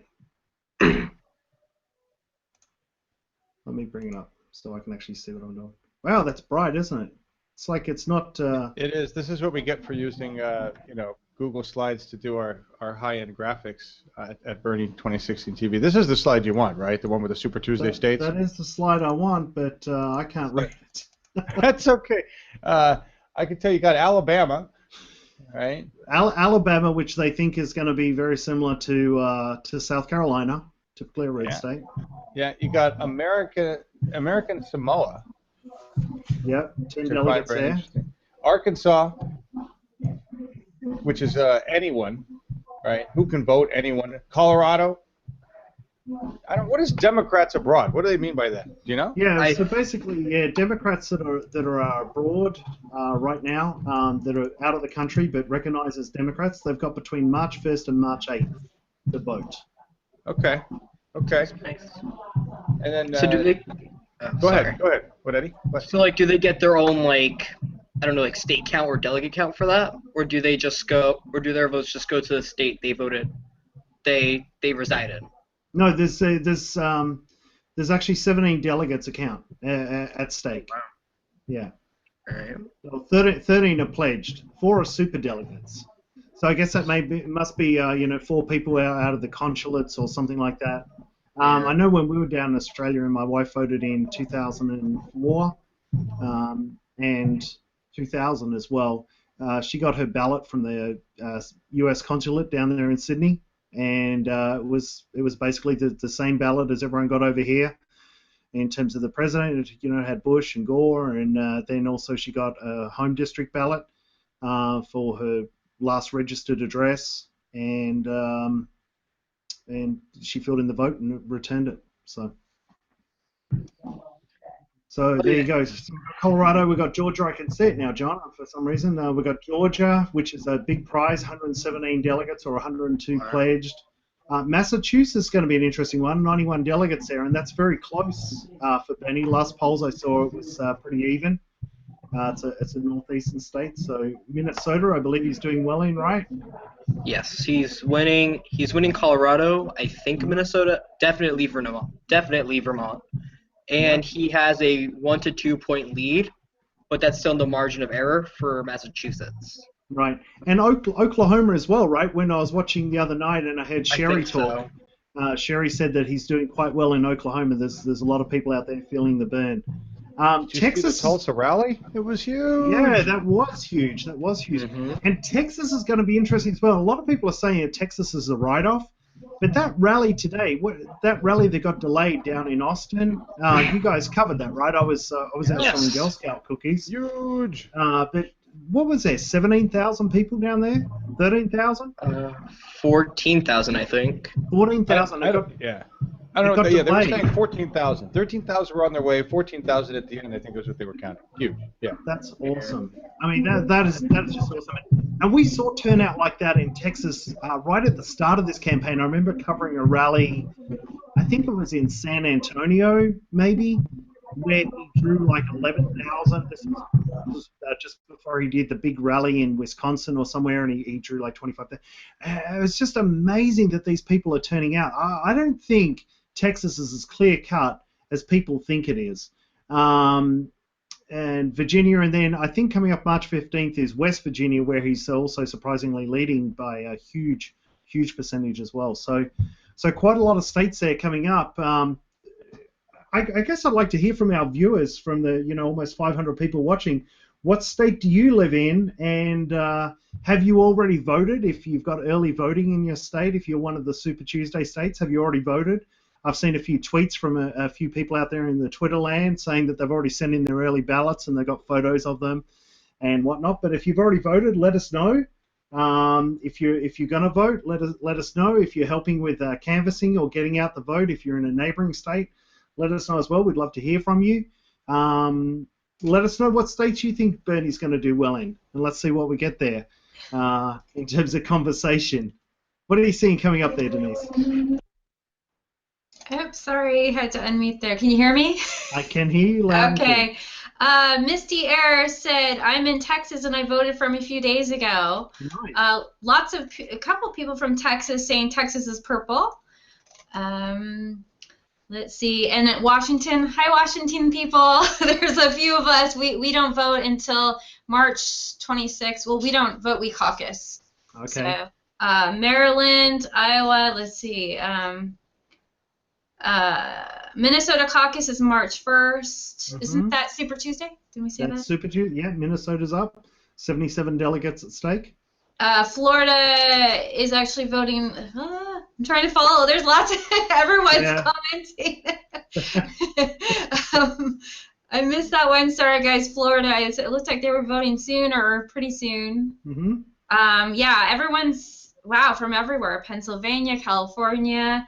That's right. And of course, Bernie's doing well in Vermont. Of course, yeah, he is doing well in Vermont. I think it would be a shock if he didn't carry Vermont. But only 16 delegates there. If only we could alter the numbers and make 222 delegates available from Vermont and 16 from Texas. No, that wouldn't be fair to the people in Texas. It says a lot to me. I don't know. If somebody was here in Seattle and decided to run on a national level, and I didn't like them, and they just treated Seattle like junk, I would imagine they wouldn't be popular in Seattle, right? Even when they went nationally. So for it to be that popular in Vermont, I don't know. This is how I look at it. To be that popular where you come from says a lot to me. Like, he did really well. People really like him. He must have implemented some great things for the people there, and that just makes me trust him more. I don't know. Yeah, absolutely, absolutely. Well, one of the questions we're going to ask the viewers in the afterburn, after Bernie speaks, because I know it's getting very, very close to him speaking, but after he speaks, one of the questions I want you to think about that I'd like to get some feedback on from all of our viewers there, if you hang around with us in the afterburn, is if Bernie doesn't get the nomination, are you going to vote for Hillary? I really want to know this because it's an ongoing discussion, and I'll tell you my personal opinion now. I'm not a supporter of Hillary because she's part of the problem, right? She's part of the machine. The fight that I see Bernie taking up for us, the citizens of this country, is one of returning the government to the people, returning the government to, to being run by politicians that aren't bought by the corporate interests, that aren't bought by lobbyists, and that are going to do the bidding of the people and of their constituents, and that are going to discuss the issues. So I'm on the side where, for me, it's Bernie or bust. And I'm sure you've seen that Twitter tag out there in the Twitter world. I agree. So that's where I'm at. I'm Bernie or bust. Does that mean the vote goes to Jill Stein? I don't know. But it's definitely Bernie or bust for me, because really I personally feel Hillary, I might as well be voting for Republican or anyone else in the establishment, because it's just going to be the same old crap wrapped up in a different party, made to smell good on the surface, but underneath it's going to be more of the same. It's going to be more TPP stuff going through. It's going to be more relaxed banking laws going through, and it's all going to be good and dandy until the shit hits the fan and it all crumbles down around us, and then the fingers are going to get pointed. And really, the ones to blame are going to be us, the voter, because we stood by and were too apathetic to vote in the candidate that cared about the issues and about the people. That's my personal opinion. For me, my thought is I would not in any way advocate for Hillary Clinton at all. I've never trusted Hillary Clinton, especially even in 2008. I was 8 years old, but still, I still was reading into it. And I had technology then. So pretty much, I never trusted Hillary Clinton or Clinton in general, because I've seen what happened, and there was the welfare laws going through during Bill's term that she sort of advocates for, which got people into poverty even more, which is going to screw us over in the end. So really, and then there's emails showing that from lobbyists and stuff that advocate for the TPP, that she may change her view about the TPP once elected. So pretty much, we're really dealing with a hypocrite. honestly, I would rather look into like a libertarian person. I would not. Yeah, no way. I'd probably lose my thoughts on the Democratic Party in general. I wouldn't find myself like siding with the GOP, possibly like a libertarian or maybe Jill Stein.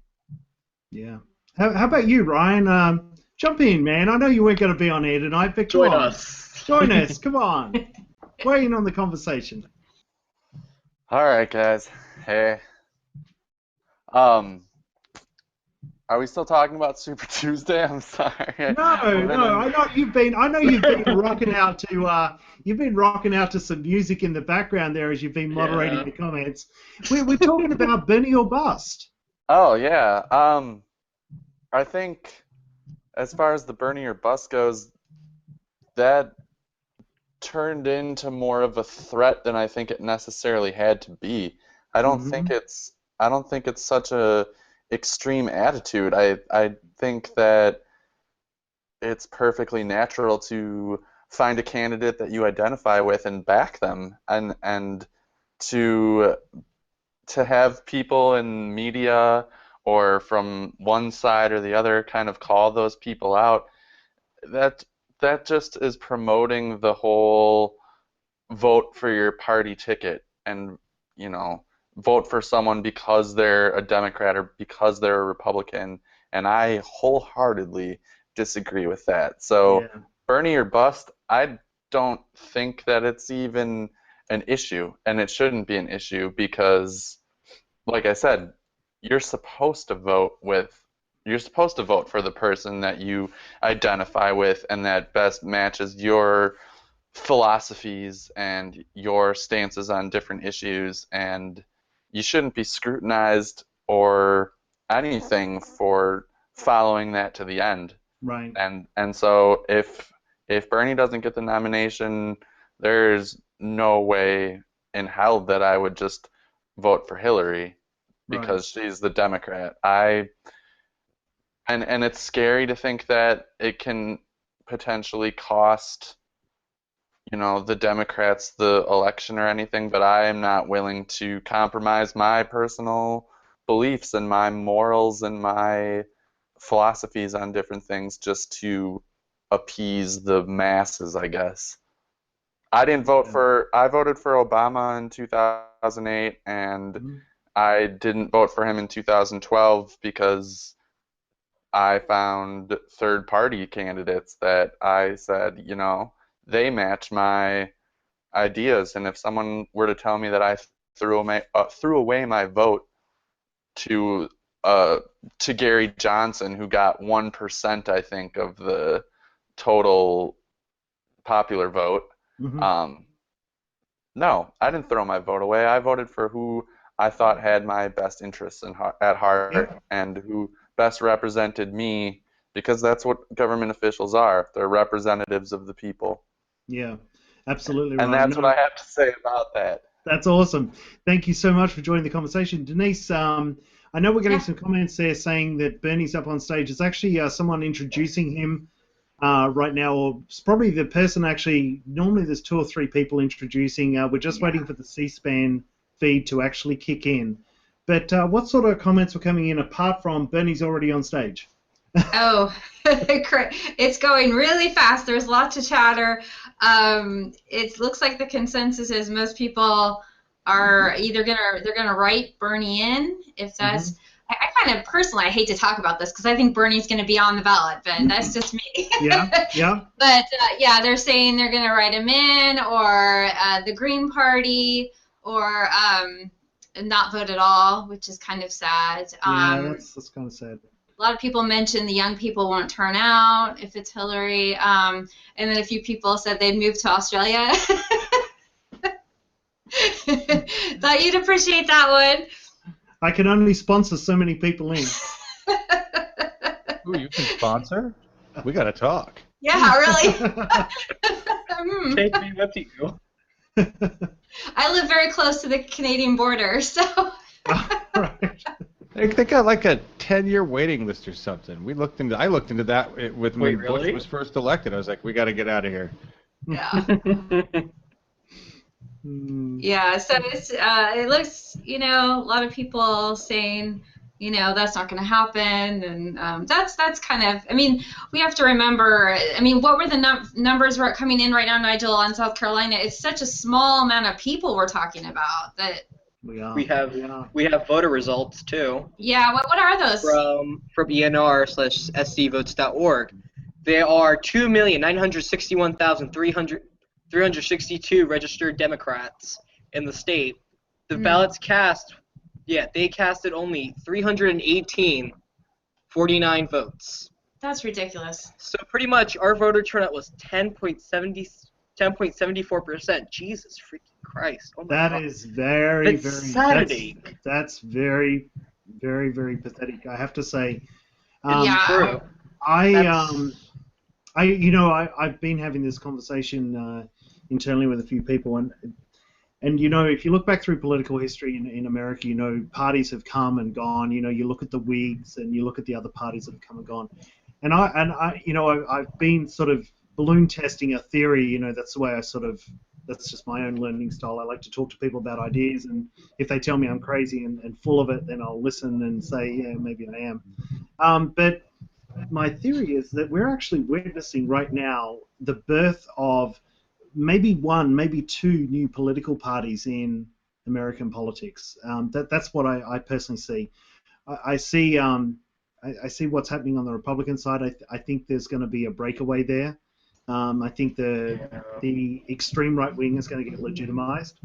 I think the extreme, not the extreme left wing, because it's not really extreme, but I think the left wing, the stuff that Bernie fights for, is going to get legitimized, and I think you're going to be left with the moderate. And I think we're actually going to see three very major parties in the next, I would say either it's going to be apparent in the midterms or in the next presidential cycle if it doesn't happen this one. It just seems, that's my own personal theory. I'm sure that there's rules and regulations and whatnot that I'm not aware of that can probably slow that down, but I just see that happening. John, what are we doing there on feed? What do you got? Anything?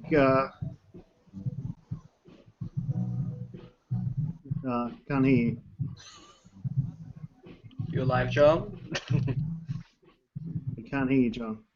Oh, sorry, folks. I'm sitting here watching C-SPAN. The last time things got delayed, they didn't even air it. Right? They just said screw it. So I don't know, but he was at the airport. He's actually, I'm telling you, he's on stage. I'm watching. He's on stage right now? Yep. All right, then, folks, we're at the will of C-SPAN, which has apparently decided not to go live with the event right now. Bernie's on stage, and unless somebody finds me another local feed or something that is not an establishment network, we are toast. Yeah, let's try and find a feed, folks. All right. We were planning on relying on C-SPAN, so let's try and find even a Periscope. And to follow up on your on your theory, Nigel, about parties, yeah. My thoughts is I think there's going to be this election's pretty much going to decide who's dissolving or not, because there's been some incriminating stuff that's been shown through this cycle alone. Right. Yeah, and there's been some crazy ass stuff. Sorry for my colorful language, not really. But yeah, this is gonna define whoever loses is probably either dissolve completely or just break away into smaller parties. As we see, probably like the Libertarians, that they're probably gonna reach prominence onto a national field, where it's a good amount of the GOP or just leftists are pretty much gonna the right wing Libertarians or the left wing Libertarians. They're pretty much going to become the prominent ones. We may see the Green Party joining up, and probably the Democratic Party after showing all this, all what's going on. We're not being democratic anymore. This is not how we run a party. Right. I can see why people would leave or people would not even support it. I can see why the GOP would always criticize this party is because we call ourselves the Democratic Party, but we do all the most undemocratic things. We rely on other people. We rely on superdelegates of people who don't give three shits about about our people. So why are we to rely on this? And their vote can change up. Bernie may have most electoral votes, but those superdelegates can pretty much screw everything up. And I don't want to raise hysteria, but still, that's just why are we do that? Even I agree with the GOP on that. They should be, like, really, I agree with them on that. That we shouldn't be having super delegates for this. That's pointless. It's stupid. Yeah. So really, No, I can see. I agree, and I think the other thing that the conversation that Bernie's been having with the American people is really, to use a term, tearing the scales from people's eyes, and showing them what's going on. I know some of the cool videos that we've been able to release, and some of the videos that the campaign's been able to release, and Robert Reich has been able to release about a rigged economy and how it works, and some of the things that we've been able to show about ALEC and how the American Legislative Exchange Council actually influences legislation in this country. The scales are coming off, and people are seeing they're seeing reality now, which is good, and we've got to ensure that continues to happen. Yeah. Guys, we are going to cut to C-SPAN. We're just trying to get onto the feed now. So bear with us. We are going to cut across. So yeah, I think it's definitely where we've started down. I need a real link. I don't know what that is that was dropped in there, but I need a real link, please. Okay. I'm not finding it on the C-SPAN site. The link that we had to the C-SPAN site wasn't active. I don't know what the deal is with that, folks, but the link that I have said that it was they're now pushed it back to 3:55 a.m. So if there's a live link, I apologize. I need to get it, and we'll put it up there, folks. All right. Let's see what we get. Come on, look for a link. We have new results for South Carolina. If you Give want us to go some into results here. Give us some We results. are at 99% reporting according to Google. Hillary Clinton currently has 73.5% of the vote. Bernie Sanders currently has 26.0. So that did go up a couple points. So far in delegates, 37 to 12. I think that's a different number. Yeah. According to the Huffington Post, Hillary Clinton currently has 41 delegates, and Bernie Sanders currently has 12. This is not counting the superdelegates. There are about 6, I said before. I don't know. Let me check. But yeah, they haven't counted up superdelegates yet, but we can see where this is going, unfortunately. This was pretty much by a factor of very, very low turnout. It's saddening. Yeah. And I understand just because it's a red or whatever state it is. But yeah, still, we could have done way better. Yeah. John, have you got that link? Yeah, I've got this local CBS feed. It's just a really crazy ass embed. Give me 1 second here, and we'll get this pulled up. Look, guys, here. It's really tiny. Here. Duco just put in a link from C-SPAN that actually seems to work, but okay, let me go to that link. Where is it in? Go into the green production? room. Green room. Green room. And you can actually play it from the beginning if you want, but. Oh. One moment, folks. Let me put up a card. All right. Guys, we're bringing up the stream. Hang with us. Hang with us. I know 100 of you have already gone, but hang with us. Here it comes. For all people or people of color to vote. If you are afraid of participating in a free and fair election, get out of politics, get another job.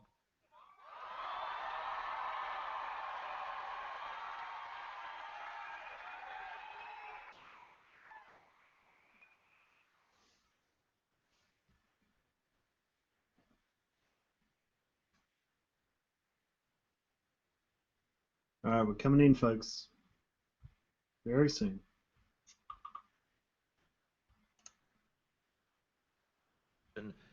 Get out of politics, get another job.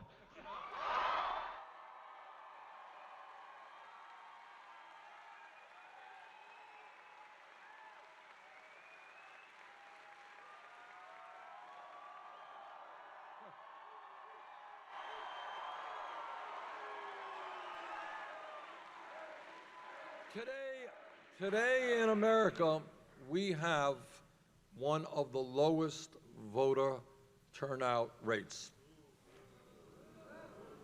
I want to see us revitalize American democracy. I want to see us have one of the highest voter turnout rates. And in my view, we're going to make this very simple.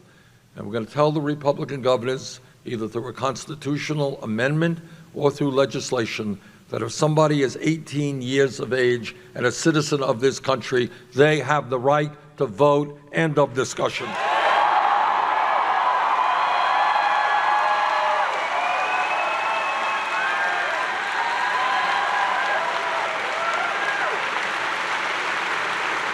Now, I think the reason that our campaign is doing so well across the country is that we are listening to the pain and the needs of ordinary people and not to the needs of billionaire campaign contributors. And that is a real difference. And when we listen to people, what we hear is people coming up to me and saying, Bernie, I can't make it on $9 or $10 an hour. That is a wage that I can't live on, and certainly my family cannot live on. Truth is that the federal minimum wage of $7.25 an hour is a starvation wage. The truth is that millions of people in this country are working 40 or 50 hours a week, and they are still not earning enough money to take care of their families. Truth is that people working full-time sometimes end up at the emergency food shelf because they need food, despite their 40 or 50 hours of work to take care of their families. And that is why, in this country, together, we're going to raise the minimum wage to a living wage, $15 an hour.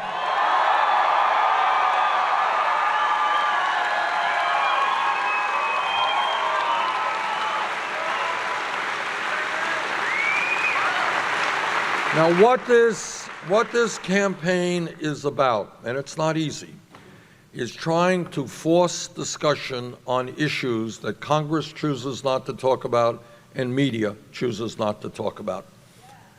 Reality, but it's reality that is kind of swept under the rug. Let me give you another example of that.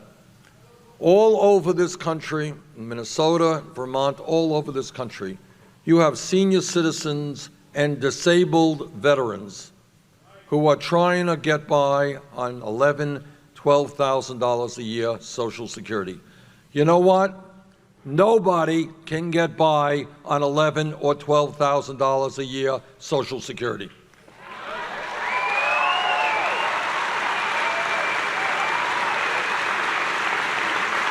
And it's important for a moment, it is important for a moment to try to put ourselves into the life of somebody who is 80, 90 years of age, needs health care, needs prescription drugs, needs to keep their home warm in the winter, needs decent food, and they can't do it on $12,000 a year. Now, many Republicans are busy running all over this country. They want to cut Social Security. Well, I've got bad news for them. We are not going to cut Social Security. We're going to expand Social Security.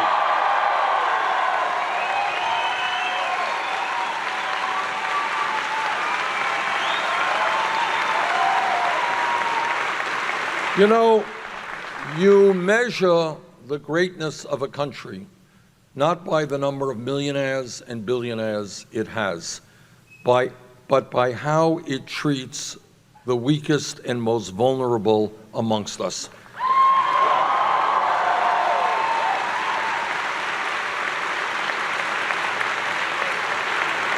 We will not turn our backs on our parents and our grandparents and on disabled veterans. We will stand with them.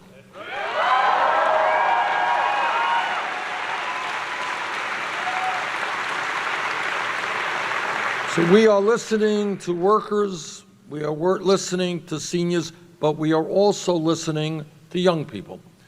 And what young people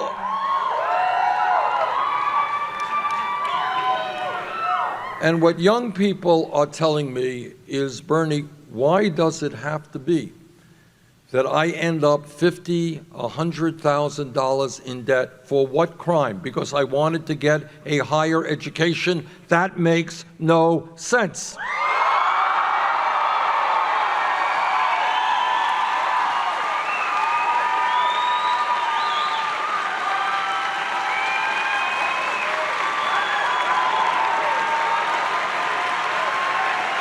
So what this campaign is about is asking people to go beyond the status quo. Don't think small. Ask yourself a simple question. What kind of world do we live in? What kind of craziness exists when we are severely punishing millions of people for what crime? The crime of trying to get a good education. That is nuts. And we're going to change that.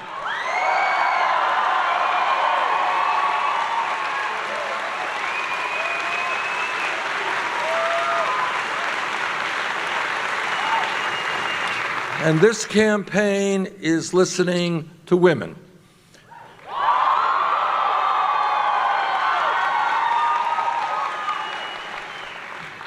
And what the women are saying is, why does it happen that when we go to work and we're working alongside of some guy doing the same job, why are we getting 79 cents on the dollar compared to that guy?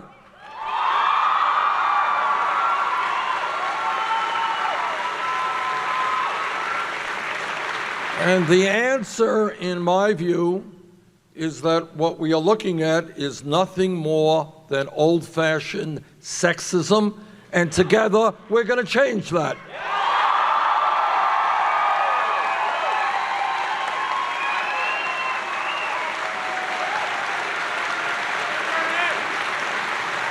And this campaign is listening to the African American community.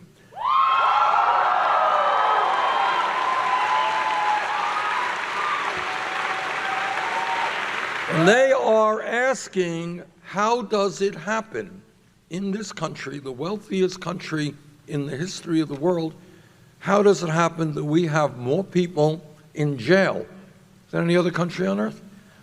China, 4 times our size, has fewer people in jail than we do. How does that happen? And the people in jail, as you know, are disproportionately African American, Latino, and Native American. So together, we are going to take on and fight institutional racism and a broken criminal justice system.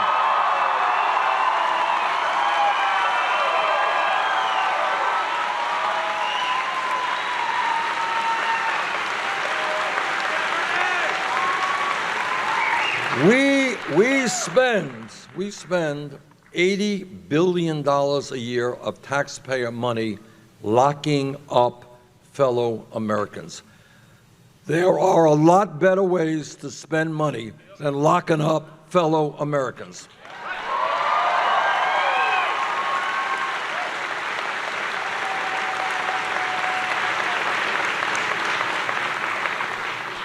And this campaign is listening to our brothers and sisters in the Latino community.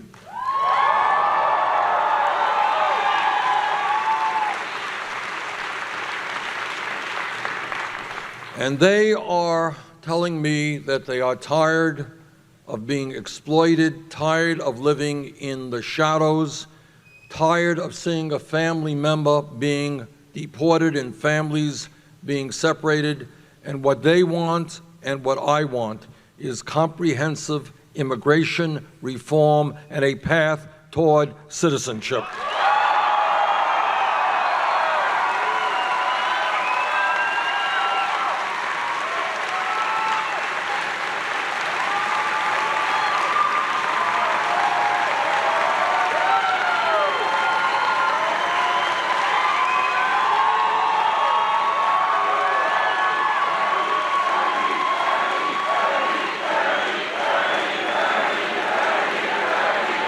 Now, this campaign is different than other campaigns in a whole lot of ways. It's not just that we have the most progressive agenda, but it's something more profound than that. It is me telling you what no other candidate for president will tell you, and that is that no president, not Bernie Sanders or anybody else, can make the changes this country desperately needs alone. Can't do it alone.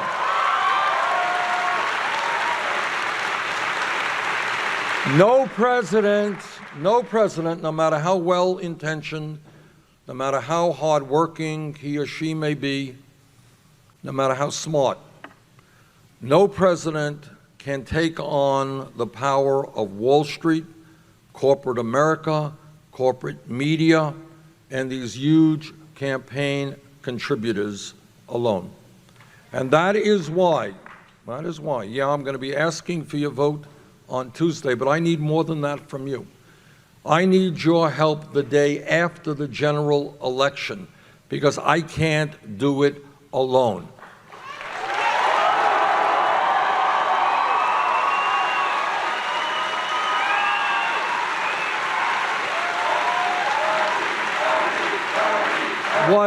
What the political revolution is about is revitalizing American democracy and making sure that every American understands that, yes, football is a spectator sport.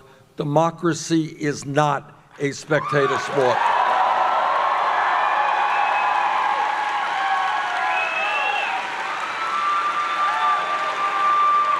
Every person in this room is extremely powerful if you choose to use your power.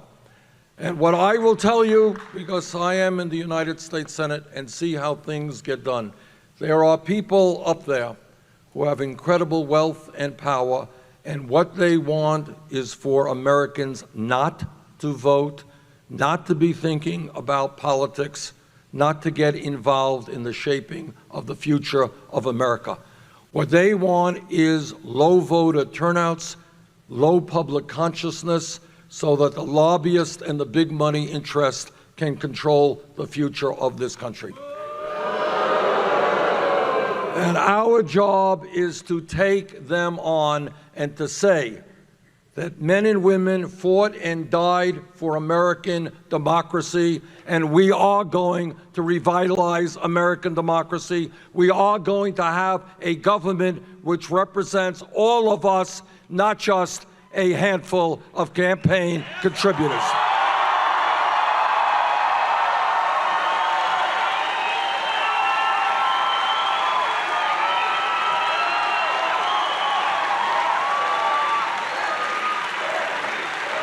Now, I want to take a brief moment just to mention to you the differences on some key issues between Secretary Clinton and myself.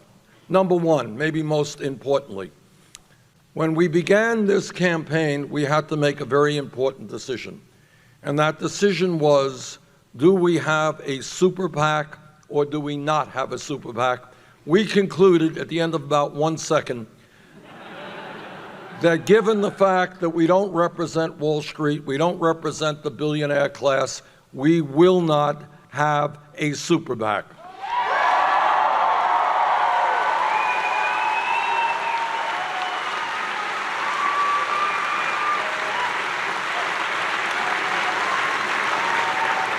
And here is what is absolutely extraordinary and something that I would not have believed I would be able to tell you 9-10 months ago.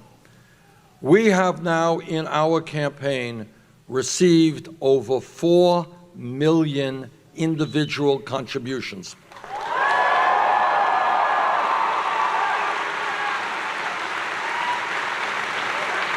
That is more contributions than any candidate in the history of this country up until this point.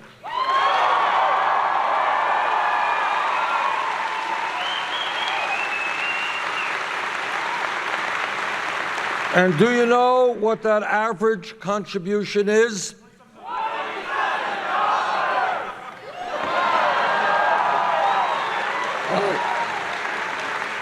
With such a brilliant audience here, there's no way we're going to lose Minnesota. I can see that.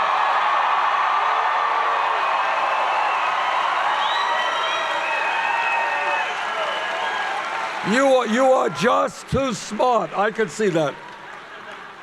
It's it is $27. And to paraphrase Abraham Lincoln at Gettysburg, this is a campaign of the people, by the people, and for the people, and I'm proud of that.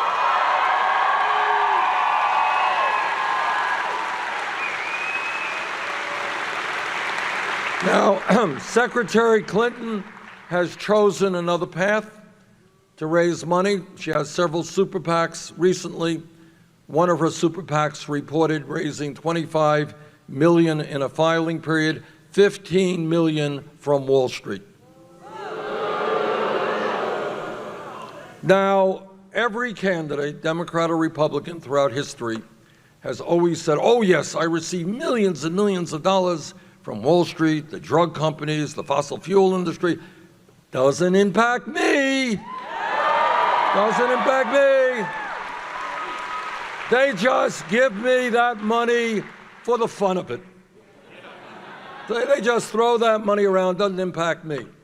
And then on top of that, Secretary Clinton, as you may know, gave some speeches to Goldman Sachs for $225,000 a speech. Now, I think if you get $225,000 for a speech, it must be a really excellent, wonderful speech. And therefore, you should be very proud to release the transcript of that speech.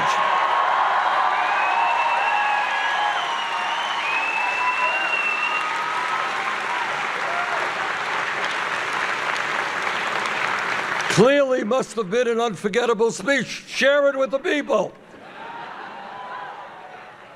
Second issue. Everybody knows how important foreign policy is to our country, and the decisions we make are decisions of life and death. Back in 2002, the most important foreign policy debate in the modern history of this country took place. And the debate was over whether or not we listen to President Bush and Vice President Cheney and Secretary of Defense Donald Rumsfeld and go into war in Iraq.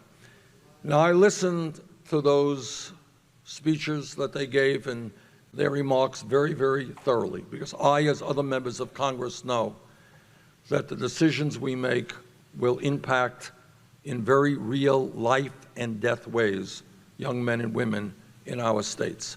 I listened very, very carefully. I concluded that they were lying, and I voted against the war in Iraq.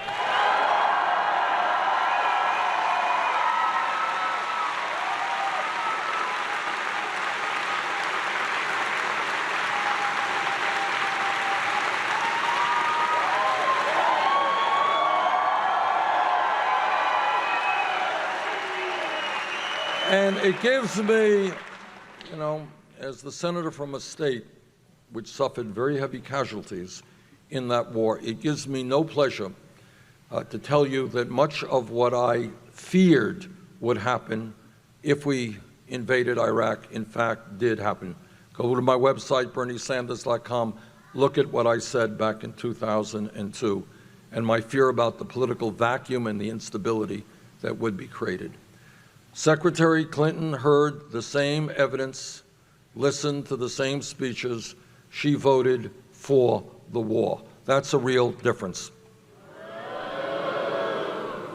When we talk about why the middle class is disappearing and why, for millions of Americans, real wages are going down, a lot of that has to do with our disastrous trade policies like NAFTA, CAFTA, permanent normal trade relations with China.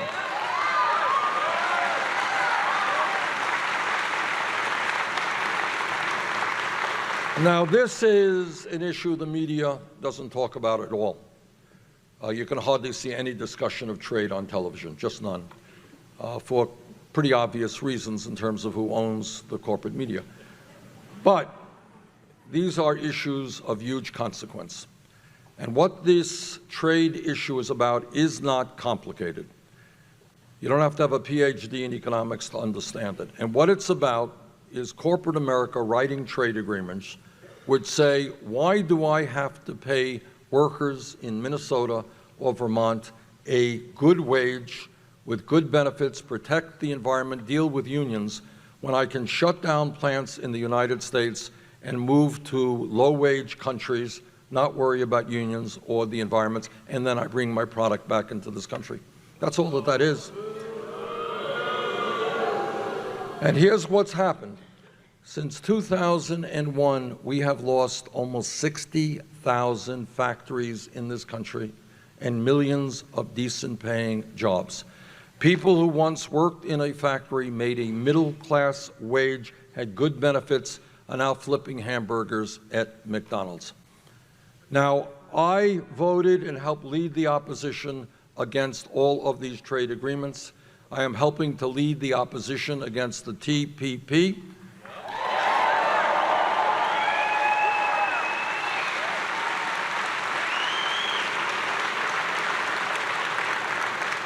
Secretary Clinton supported NAFTA, supported permanent normal trade relations with China.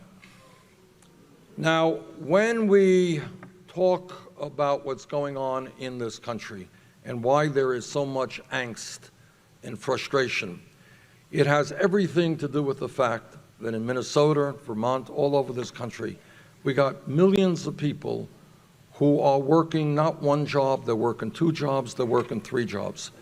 And despite an explosion of technology and an increase in worker productivity, their wages are going down. So you got mom working, you got dad working, you got the kids working, you got marriages that are being stressed because people don't have time to spend together, kids not getting the attention they deserve. We have people, our country, people in America working the longest hours of any people in the industrialized world. Do you all know that? Japanese are very hard workers. We work longer hours than do the Japanese. And at the end of all of that, 58% of all new income goes to the top 1%. And then you got, that's income. And then in terms of wealth, you got the top 1/10 of 1% today owning almost as much wealth as the bottom 90%. You got the 20 wealthiest people in this country owning more wealth than the bottom 150 million, half of America. This is a rigged economy.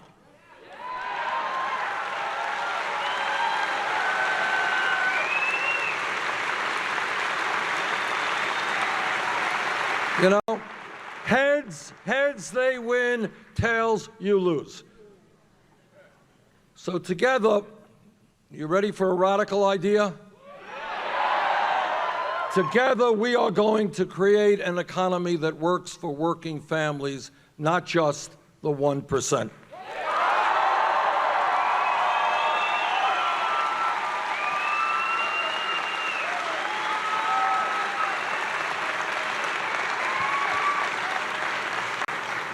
When we talk about the economy, please understand that every month you see on the front pages of the paper statistics about unemployment. Official unemployment nationally is 5%. Anyone believe that? No. You're right. It's really, if you look at people who have given up looking for work and who are working part-time, real unemployment is close to 10%. And here is something else that we do not talk about at all. Media has nothing to say about it. And that is youth unemployment in this country. Kids who graduated high school between 17 and 20. If those kids are white, 33% are unemployed or underemployed. Latino, 36%. African American, 51%. And if anyone here thinks there is not a direct correlation between that outrageously high rate of youth unemployment and the fact that we have more people in jail than any other country, you would be missing an important point. So here's radical idea number 2. We are going to invest for our young people in jobs and education, not jails and incarceration.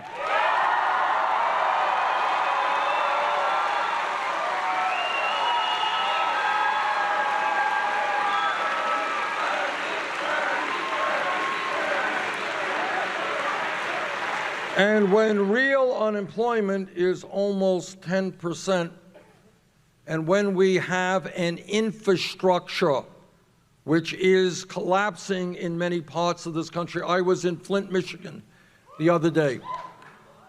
And let me just tell you, because I don't even want to talk about it, it's so horrific. It was hard for me to believe that I was listening to people who were living in the United States of America in the year 2016. When you hear what they were talking about, the poisoning of children because of a terrible, terrible water system, schools that are totally inadequate, healthcare system terribly inadequate, massive poverty in that city, you would think you're living in a fourth world country. You really would. But it's not just Flint. All over this country, we have water systems in trouble, wastewater plants, roads, bridges, rail system, airports, levees, and dams. We can create 13 million decent-paying jobs rebuilding our crumbling infrastructure.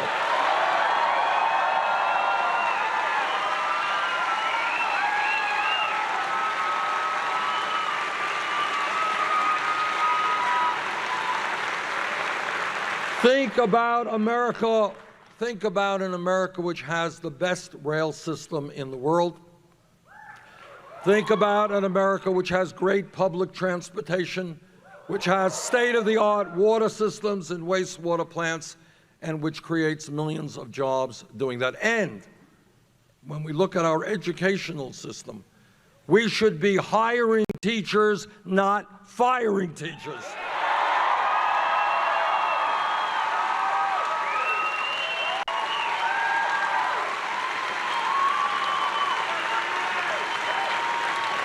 And it is important again to think out of the box, think outside of the status quo.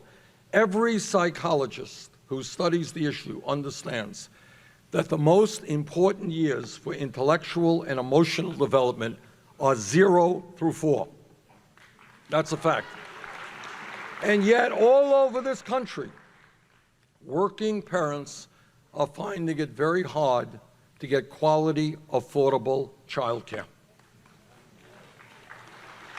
You have childcare workers who make wages lower than McDonald's wages, while they do some of the most important work in our society. We can create hundreds of thousands of jobs, good jobs, rebuilding our dysfunctional childcare system.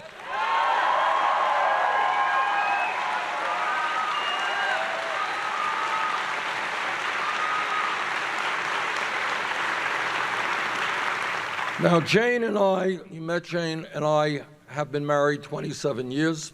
We have 4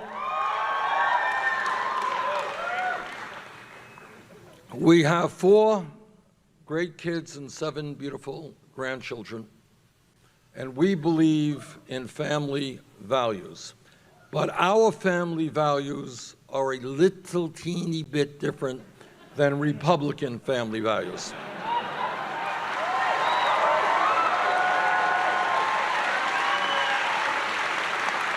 And I want everybody here to understand what Republican family values are, what they mean. And what they mean when they talk about family values is that no woman in this room, in this state, in this country should have the right to control her own body. I disagree.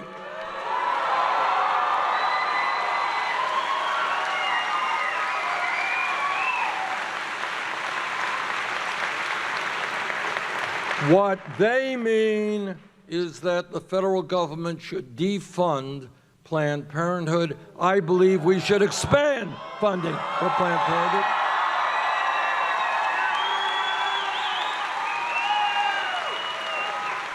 What they mean about family values is that our gay brothers and sisters should not have the right to be married.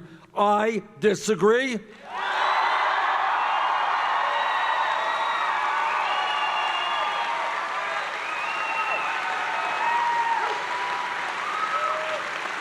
And when I talk about family values, what I talk about is the international embarrassment of the United States being one of the few countries in the world, not just major, but even poor countries, that does not guarantee paid family and medical leave.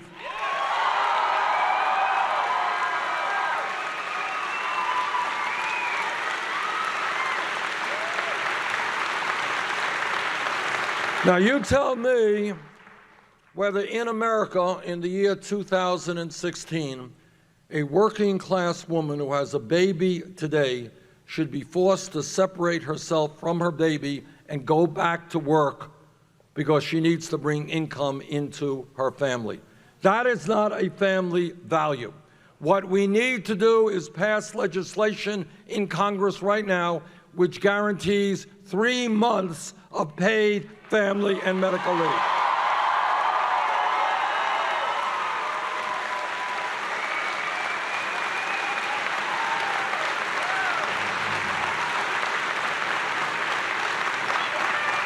And let me make a very simple, straightforward promise to you this evening, and that is, with Citizens United undermining American democracy, no justice to the Supreme Court that I will nominate will get that position unless he or she makes it crystal clear that they will vote to overturn Citizens United.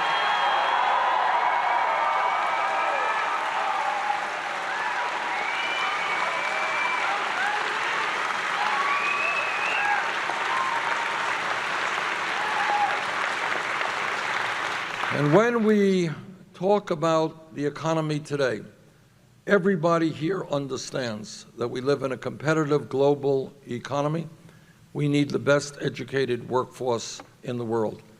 It is incomprehensible to me, and again, I ask you to think outside of the box, incomprehensible that hundreds of thousands of bright young people, qualified young people, who want to go to college are unable to do so because their families lack the money. That's pretty crazy stuff. And that is why I believe that in the year 2016, when we talk about public education, it's not good enough to talk about first grade through 12th grade. We have got to make public colleges and universities tuition free.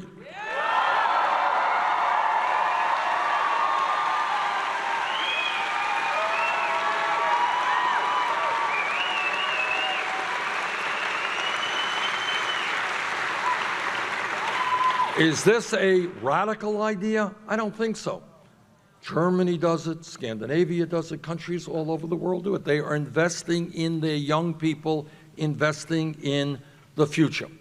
Now, I am criticized for saying, well, I think this is an important step forward. I think we have to substantially reduce the burden of student debt. And then people say, well, that's, you want to make public colleges, universities tuition free, you want to lower student debt. It's an expensive proposition. It is, about $70 billion a year. How am I going to pay for it? We're going to pay for it by putting a tax on Wall Street speculation.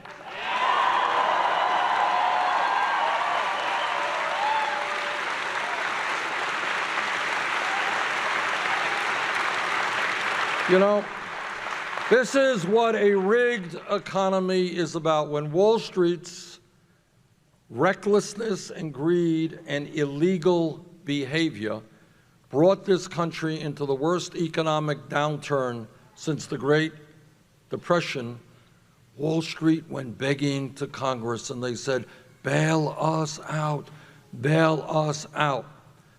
Well, if Congress could bail out the crooks on Wall Street, then you know what? It's time for Wall Street now to help the middle class of this country.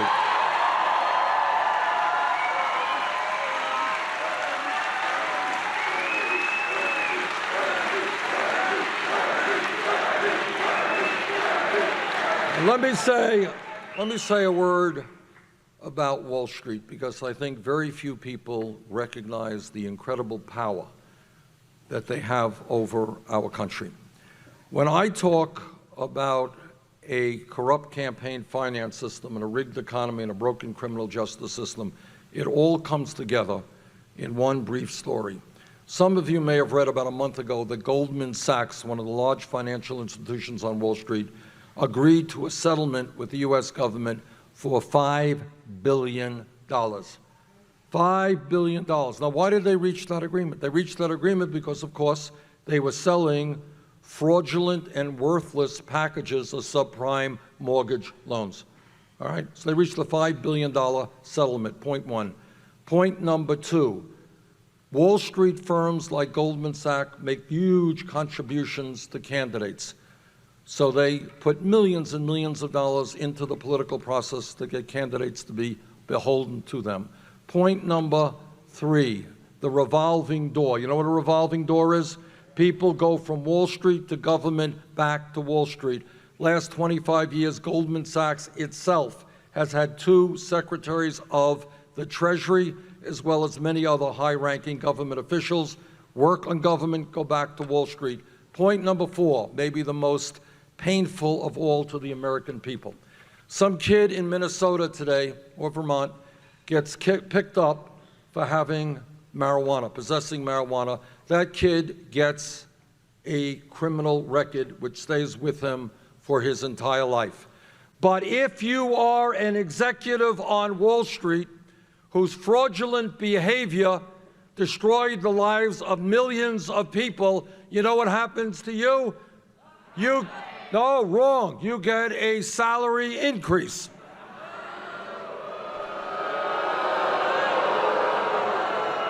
And then if you are the head of Goldman Sachs, you come to Congress as a billionaire and you say to Congress, cut Social Security, Medicare, and Medicaid, and give huge tax breaks to the wealthy. Together, we are going to bring justice back to a broken criminal justice system.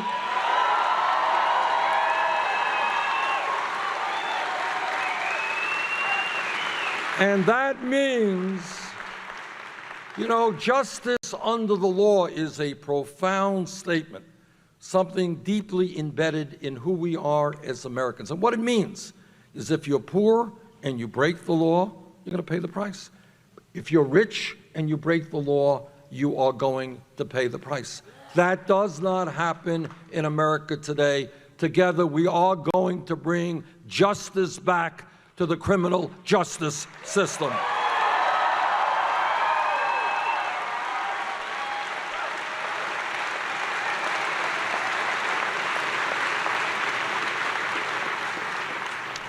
I am a member of the Senate Committee on the Environment and the Senate Committee on Energy. I've talked to scientists all over this world. The debate is over. Climate change is real.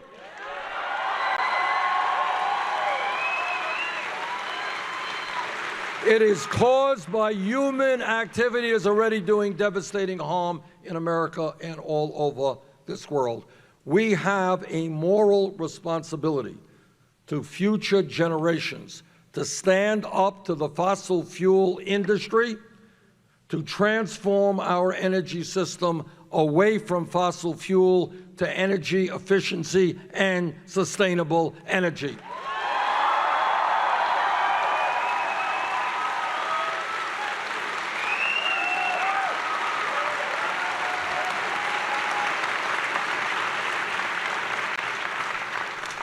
Now, I have been criticized for saying that the United States should join every other major country on earth, the UK, France, Germany, Holland, Scandinavia, Canada, every major country on earth, in guaranteeing health care to all people as a right.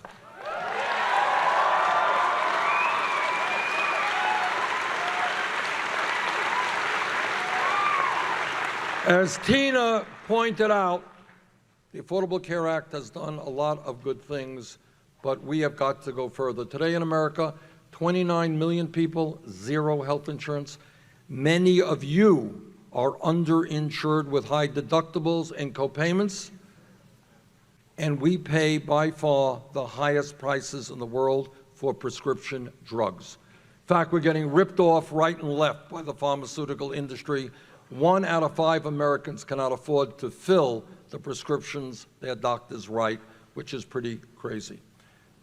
Meanwhile, on top of all of that, we end up paying far, far more per capita for health care than any other country on earth, which leads me to the conclusion that the way forward is a Medicare for all single-payer program.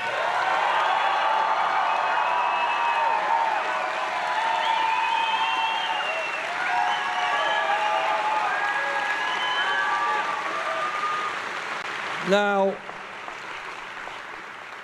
people can disagree with me all they want, but it is my view that health care is a right of all people, not a privilege.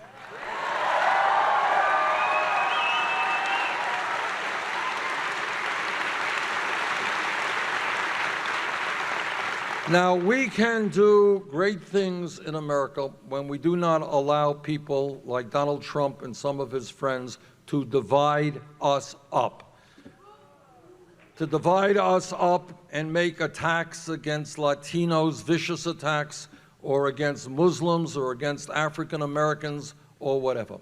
When we stand together, there is nothing that we cannot accomplish. Now, I look forward very much, boy, it would make me so happy, to have the opportunity to run against Donald Trump.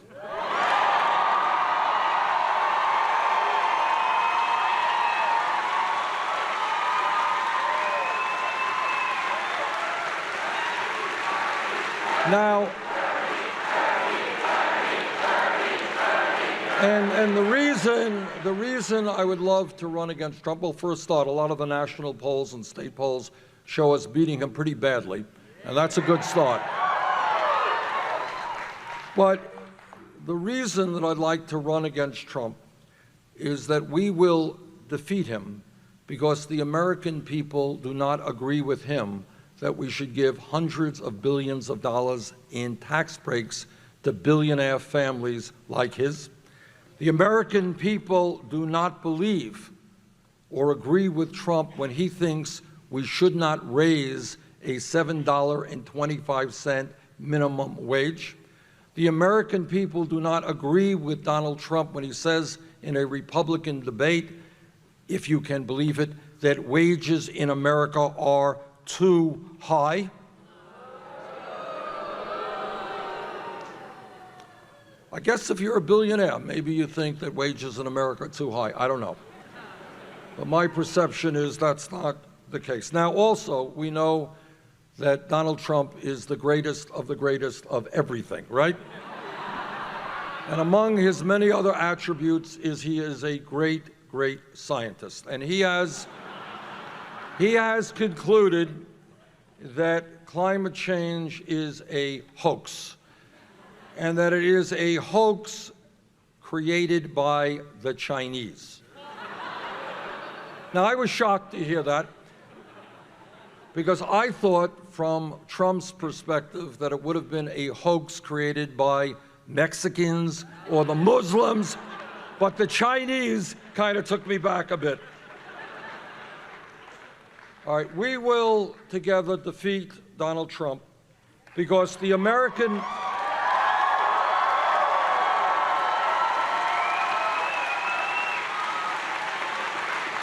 We will defeat him because the American people do not want a president who insults Mexicans, Muslims, women, African Americans, veterans, and basically anyone who does not look and sound like Donald Trump.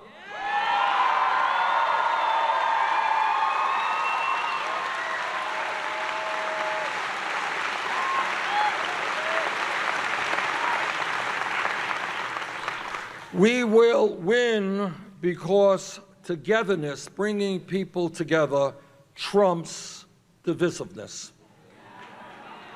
We will defeat Trump because community trumps selfishness.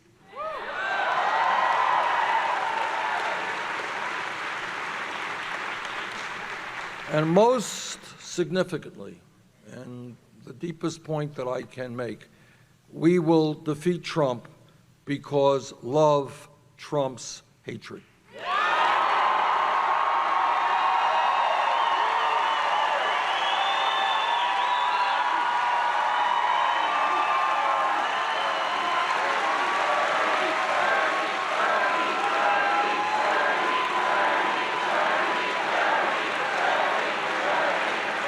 Now, what the political revolution is about is bringing millions of people, many of whom have given up on the political process, working people who say, I'm not getting involved, it's all crap, I don't trust anybody, and young people who have never been involved in the political process.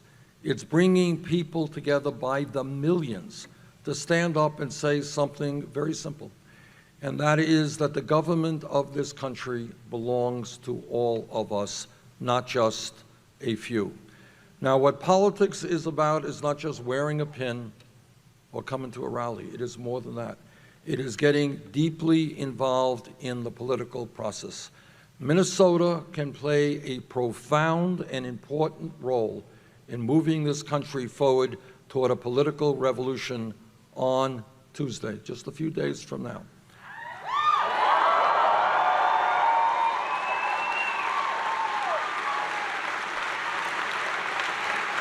In Minnesota,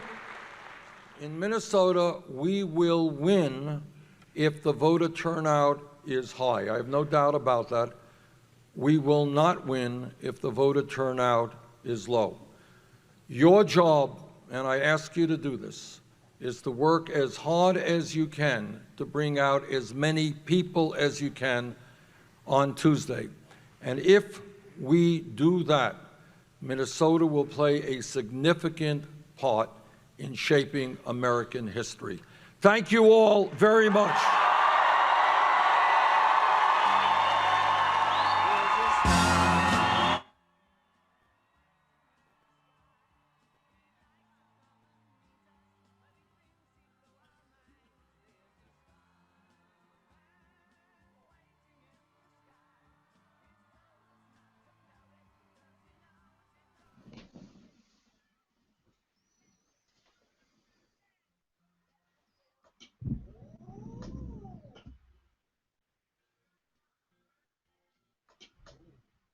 All right, we're back. Welcome back, everyone. What a rousing speech. Like, talk about the character of an individual who can get up there after the results 76%, 25%, 75%, 25%, thereabouts. And give such a rousing speech. He is so focused on the mission that he has set out to do, and that is to wake up the American public around what's going on, to create a vision that the country, that is worthy of a great country like America, and to draw people to that vision, and to start this incredible journey. He is so focused and looking at the big game, looking at Super Tuesday, and beyond. What an uplifting speech. I tell you, like, that just really struck me. How uplifting, how focused it was, how unwavering it was, what he was fighting for. Hey, Eddie, who just came online? Please turn off your, whoever's listening to the music or listening to the video, please shut off your volume and mute yourself. Thank you. Go ahead, Nigel. No worries. But it was, it was very uplifting. Very, very uplifting. Denise, there were a lot of comments going through there. Tell us the comments that are going through. I know it went crazy. Yes. But viewers, as soon as CNN cut, when Bernie said, "Hey, release the transcripts," they must have been pretty good speeches for 200,000. They cut to commercial. Yeah. And our viewers came across in droves. They just flooded across. And as I said, we won't cut away when Bernie says something that we don't want to hear, or we don't want you to hear. So stay with us, folks. we're gonna break this down really quick and have some closing thoughts on that, and then we're gonna do a wrap. But Denise, what sort of comments were coming through there? I was trying to keep up. Yes, lots of comments regarding CNN, and they said that they never brought him back. I don't have CNN here. I don't have cable. So, but they were saying that they didn't bring him back. They said MSNBC was talking over him while I guess they were showing some video. So we were the only ones kind of just streaming the whole thing alone, I guess. So yeah, lots of people coming in. It was great. It was crazy. Well, thanks for watching, everyone. I certainly appreciate that. Eddie, I mean, it was his standard speech, his talking points, but not his standard speech. He's definitely his points, which is his message, staying on focus. Eddie, you're the one with the noise. Oh, it might be hard to get comments from Eddie right now. He's got a party going on in the background. No, it's not a party. It's just, it's just my fault. Hey, when my father knows. Viewers, there's a kegger at Eddie's house. Kegger at Eddie's house, Eddie. If you want to put your dress out, we'll get our BTV viewers around for that kegger at your house. Yeah, we're hanging out, like playing Hotel California and Nirvana in the background. Yeah. Yeah, I'm just not having the fun. I'm like in the basement right now. The refurbished kind of the basement, so I'm not just there like with like the leaking boiler behind me, so no. So yeah, we're fine. So yeah, it was pretty good. I see that he stepped up his game despite taking a beating loss, a sort of crushing loss in South Carolina because of a very, very, very low turnout. That's again depressing. I was talking to my stepmother about this while she was cooking, while I was being basic making a bagel.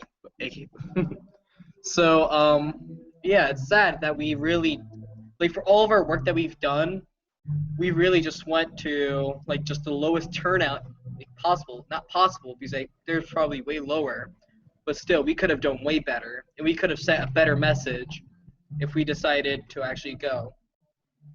Because there was a lot of messages, there was a lot of activism going on the Sanders for President board.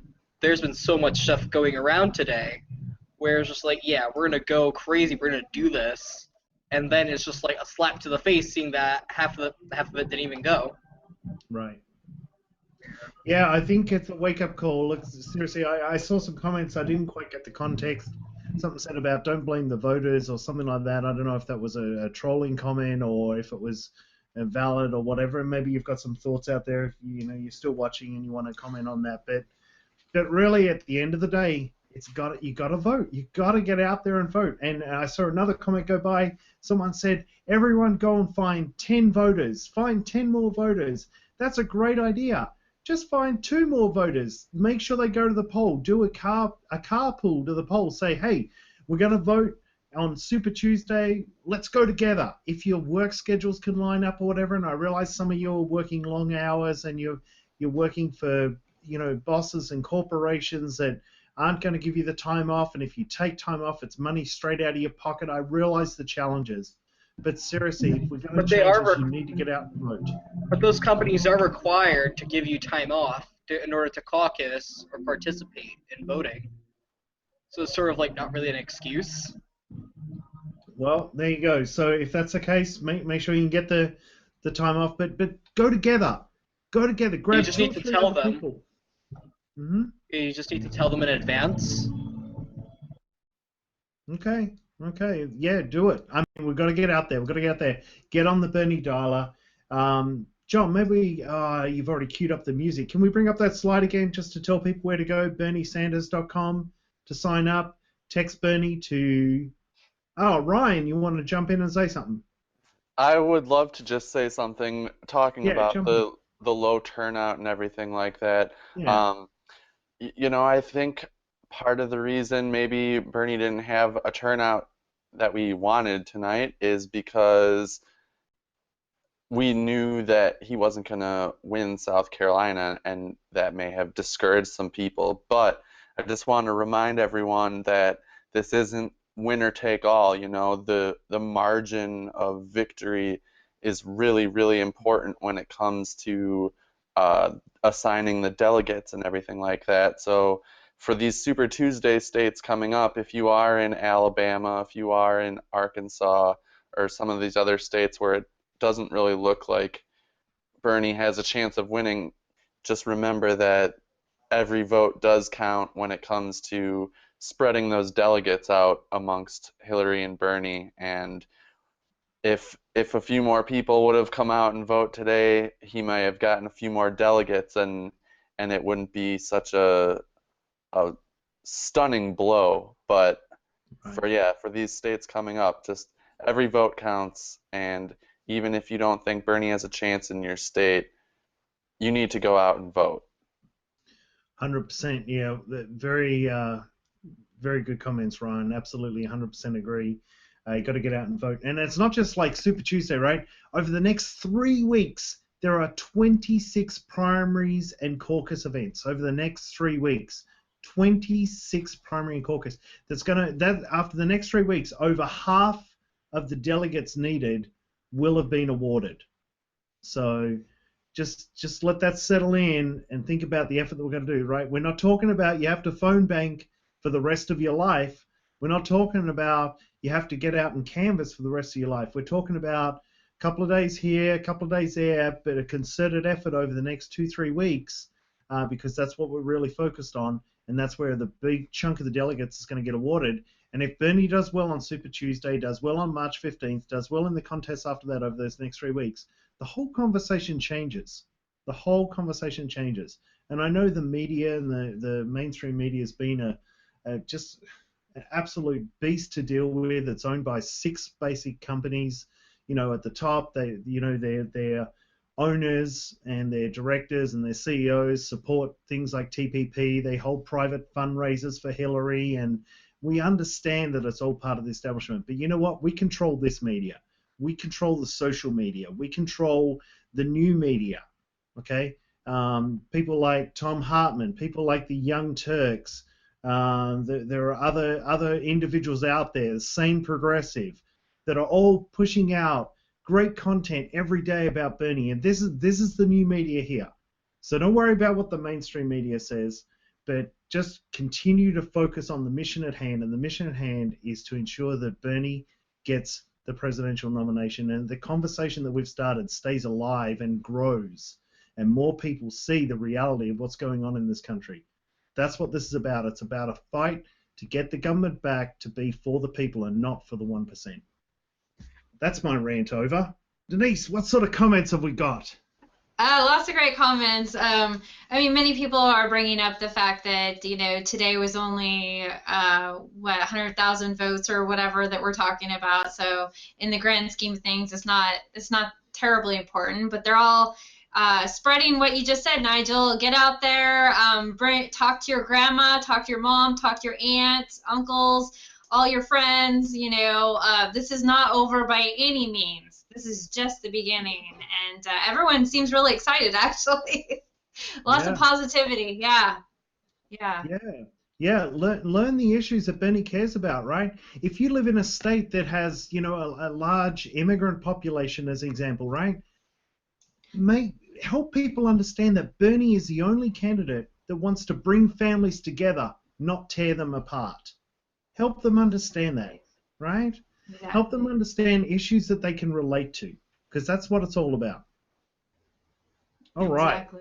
Well, this has been a great show. I don't know. Do we want to let's pop up that map? Look at that. That's from 538. Nate Silver. That's his company that he started up after the 2008 elections and so forth. So what are we saying there? 35 states left after Super Tuesday. If Sanders and Clinton tied nationally, 538 projects Sanders to win 26 of those 35 states. So, to Ryan's point, every state matters, every vote counts, every vote matters, and we've got to make sure that this happens. Text Bernie 82623. Do it right now. You got a cell phone, text. If you haven't joined the campaign, you'll get a text straight back, and then you'll be updated with information. As the votes come into your state, you'll probably be contacted from someone from the campaign, maybe on phone or by text, asking if you can phone bank or if you can go on canvas. It's just a great way to get involved. Guys, what do we want to do here? Do we want to keep talking? We've still got 500 viewers there. Give us your questions from the chat room. Make Denise do some work for a change. Come on, she's just sitting there watching TV. I really want to rant, guys. Give me some questions. Yeah. Give us some questions. Eddie, there was I saw a thing, they said they wanted to make trend on Reddit, release the transcripts or something like that, or make a trend on Twitter, release the transcripts, and start some Reddit discussion or whatever. I don't know if that comment's still there, if that person's still watching. Eddie, I do want to say, huh? Eddie's our resident Reddit expert. He spends all his life in there. Yeah, So, guys, I have no life. Yeah. Pretty much what Nigel said, I have no life. It's Instagram, Twitter, not much Tumblr anymore because I really can't deal with the people complaining about like pronouns and stuff. That's a whole different discussion for later. I should make my own like rant channel for like stuff I can't stand. But yeah, I'd probably have like an abundant amount of material for that. But let me not get sidetracked. Yeah, I do have Reddit. You can find me as Kellen Quinn __, or on Instagram Kellen PLS, and Twitter all that happy horse crap. Yeah, long story short, we do have a Reddit. Yeah, we have made a subreddit for Bernie 2016 and our network of the 99 for our real newsroom and stuff. You can find us on Reddit, reddit.com/r/network of the 99. We do have links open where you can start posting independent media links that we can cover eventually, if John chooses to. It comes to the Reddit side. Yeah, John, you still have to phone bank for us. Yeah, I know. I gotta do that still, guys. It's been a long day. Can I do that tomorrow? It better be tomorrow, John. So yeah. Awesome. Denise, what do you got there in terms of questions? That's good, Eddie. Keep going on that Reddit stuff. See, I'm getting Eddie and Reddit confused. Ryan, I know you did a lot of work for us on that. I'm just talking with John right now to see if we're going to show all the great stuff that happened in the marches for Bernie today, or if we're going to wrap. I think we should show it. Okay, we might save it for the real newsroom tomorrow. Guys, go to bed. For those of you that are watching right now, before we go back to Denise with questions, for those of you that are still watching right now, tune in tomorrow for the real newsroom, 12 Eastern. 12 Eastern, right, John? Yeah. Yep, Yes, 12 Eastern. 12 Eastern. He's gonna have exclusive coverage and content from all the marches for Bernie that went on today around the country. So how about that? Exclusive content tomorrow. So tune in for the real newsroom. It's going to be exclusive content. Our own Ryan has done a lot of work putting stuff together. We had a list from Savannah submit some video as well. We've got pictures from all around the country, and John's going to be covering that. So that's going to be worth tuning in for. Denise, let's go back to questions. Okay, I am just making sure I'm unmuted there. Sorry, guys. It's been a long day. Jorge Santiago, how many states will Bernie win on Super Tuesday? Do you have a prediction, Nigel? I do. I think he will take 5 of them. Interesting. Mm-hmm. And that would set him where, then? I'm bad at math. There's going to be 11 that will actually award, and 1 I think won't award, right? So I think it'll be about half the states. The question is a tie. The thing is, it's not winner take all, right? So like Ryan was saying, it's proportional delegate. So even if he doesn't, for example, win Texas, right? If that's close, like 55-45 on the percentages, the 222 delegates will get split almost in half. So it's not a matter of which state you win, it's more a matter of the percentages that you win by and which areas those percentages are actually, how big those percentages are in what states. Does that make sense? Yeah, absolutely. Ryan, do you want to add any more color there? You explained it pretty well. To it's all percentage based.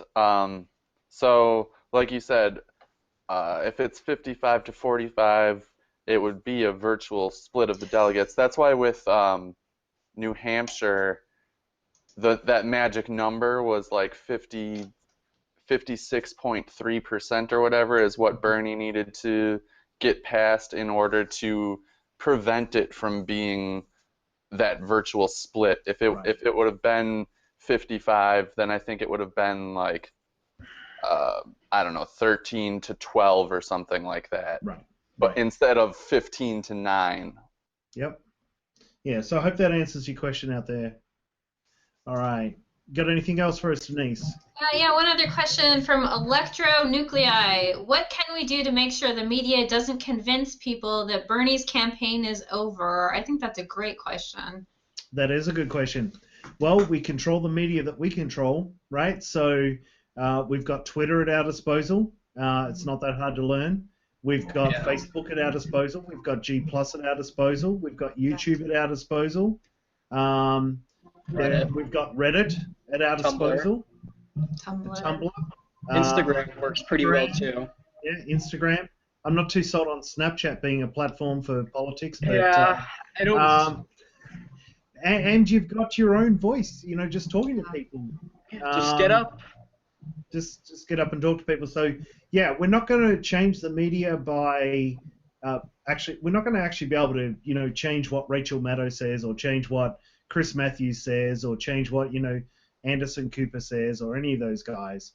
You can certainly tweet at them, and you can tell them to get their act into gear and tell them to start paying attention. But at the end of the day, we can control the conversation out here on the social media and in the people we talk to. And don't be afraid to engage. Engage with. I got good advice from a follower on Twitter the other day. I was tweeting something, and he said, "You know what? You should tweet this with the hashtag I'm with her." So the Hillary supporters said, he said, "We've got to get out of the bubble.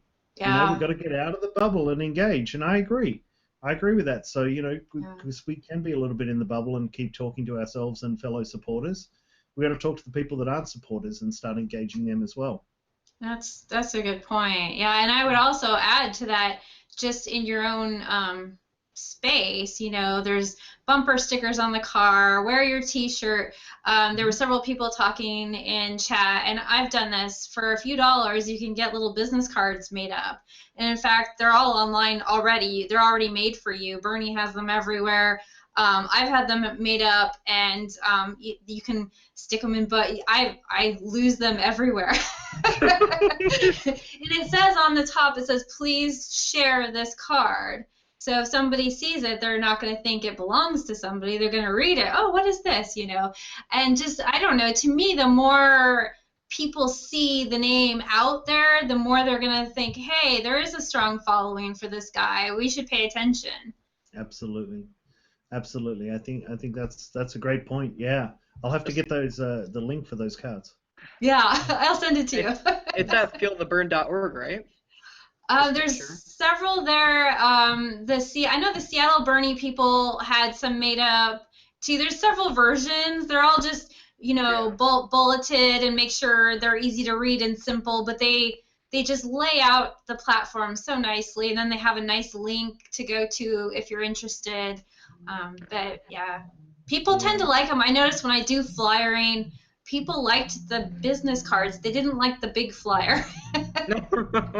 It's too big, I guess, to carry around. They wanted the little business card. Yeah.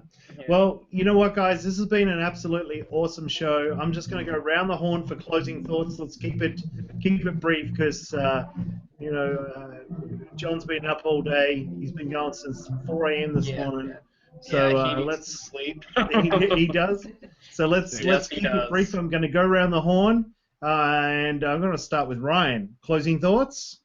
Yeah. Everyone stay resilient. Don't let this discourage you at all. It's one state, and we've got a lot of work ahead of us. So keep the pedal to the metal and feel the burn, everyone. All right. Eddie? All right. I've been waiting for this moment for a long time now. Yeah, I want to go off where Ryan said, but yeah, we have to put the pedal to the metal, we have to floor it, because to be honest, I think after New Hampshire, we gotten a little too comfortable thinking that we're gonna win easily, and that's sort of not the case when it comes to some of these states. Especially, we should really reach out to the ones with really high delegates, because if we can win those, we can pretty much top this race a little bit easier. But really, we should just keep on the resilience. We should just keep going. don't be afraid to engage anyone. Don't be afraid to engage because sometimes you're just gonna have to do it. I've other than me corrupting people with random memes, pretty much I get very political. I get very political and ranty. So really, I am not afraid for a debate in the middle of an avid class where it's supposed to be silent and everything. So really, what you have to do is you just have to casually go up to people. You have to just casually talk your thoughts, and then you just have to go off on it. If you're gonna have to debate someone on it, do it, because that's the only way people are gonna find you as viable or find him as viable. You're gonna have to give out flyers sometimes. You're gonna just give out those little business cards, as Denise was talking about. You're gonna have to do all of these things. Yeah, you may be. Hey, I'm pretty insecure when it comes to myself. I don't talk that much. Well, I try not to talk that much. Really? Still, yeah, I'm pretty. Yeah, as much as I talk now and all random, I'm very just okay, I'm just gonna hide in my bubble of insecurity and existential crisis for a good amount of the day. Don't freaking do it. Yeah, take it from a person that does that. You just have to do what you need, and if you have to get onto someone and you have to talk about it, do it. All right, Eddie, thanks for keeping it short, Eddie. We appreciate that. Sorry. It's okay. We'll let you get back to Culture Club there. Denise. All right, okay. Guys. Closing thoughts. Just thanks everyone in the chat. You kept me hopping, and I giggled quite a bit from the jokes. So thanks everyone, and we'll see you again. And thank you, John, for a long day. Please subscribe to Bernie 2016 TV. Night, guys. All right. Great. Thanks, Denise. John, did you want to say any words? You probably talked out, but you want to say anything? I was looking at the comment there, Ryan, going putting the words to the Culture Club to it, and I wrote coma, not comma comedian, coma. Coma chameleon. Right there. Coma comedian. John's in a coma chameleon. I'm pretty bad. All right. I've been burned. All right. Well, we're going to wrap it up. I want to thank everyone for watching. I really appreciate you watching, tuning in. Give us a thumbs up. Subscribe to the station. Get out there. Get out the vote. Support Bernie. We've got Super Tuesday coming up. Thank you once again for watching. I've been your host for this evening, the team.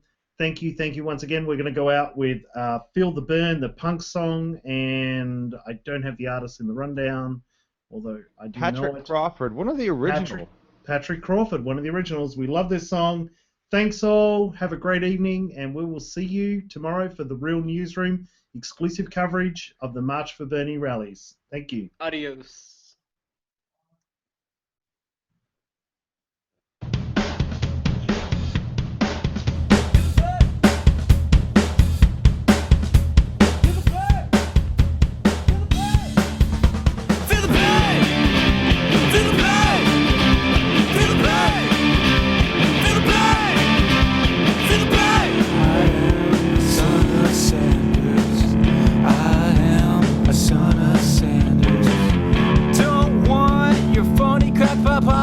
The flaky loonies hell-bent on demolition. We need the man who answers you with a question. Blowing the whistle on the psychotic corporation. Feel the pain! Feel the pain! Feel the pain! Feel the pain! Feel the pain! Son of Sanders, I am a son of Sanders. Colonel Sanders is the guy for me. He rocks the hair of a real bourgeoisie.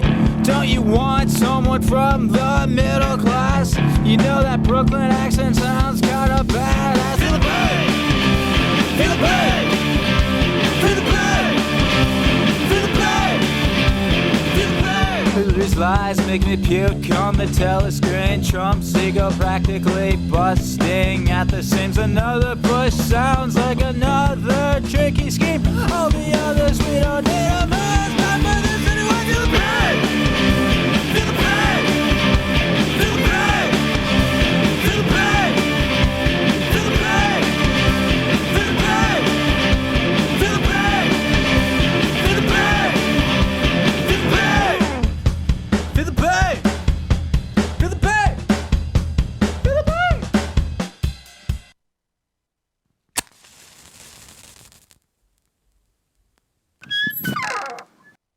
huge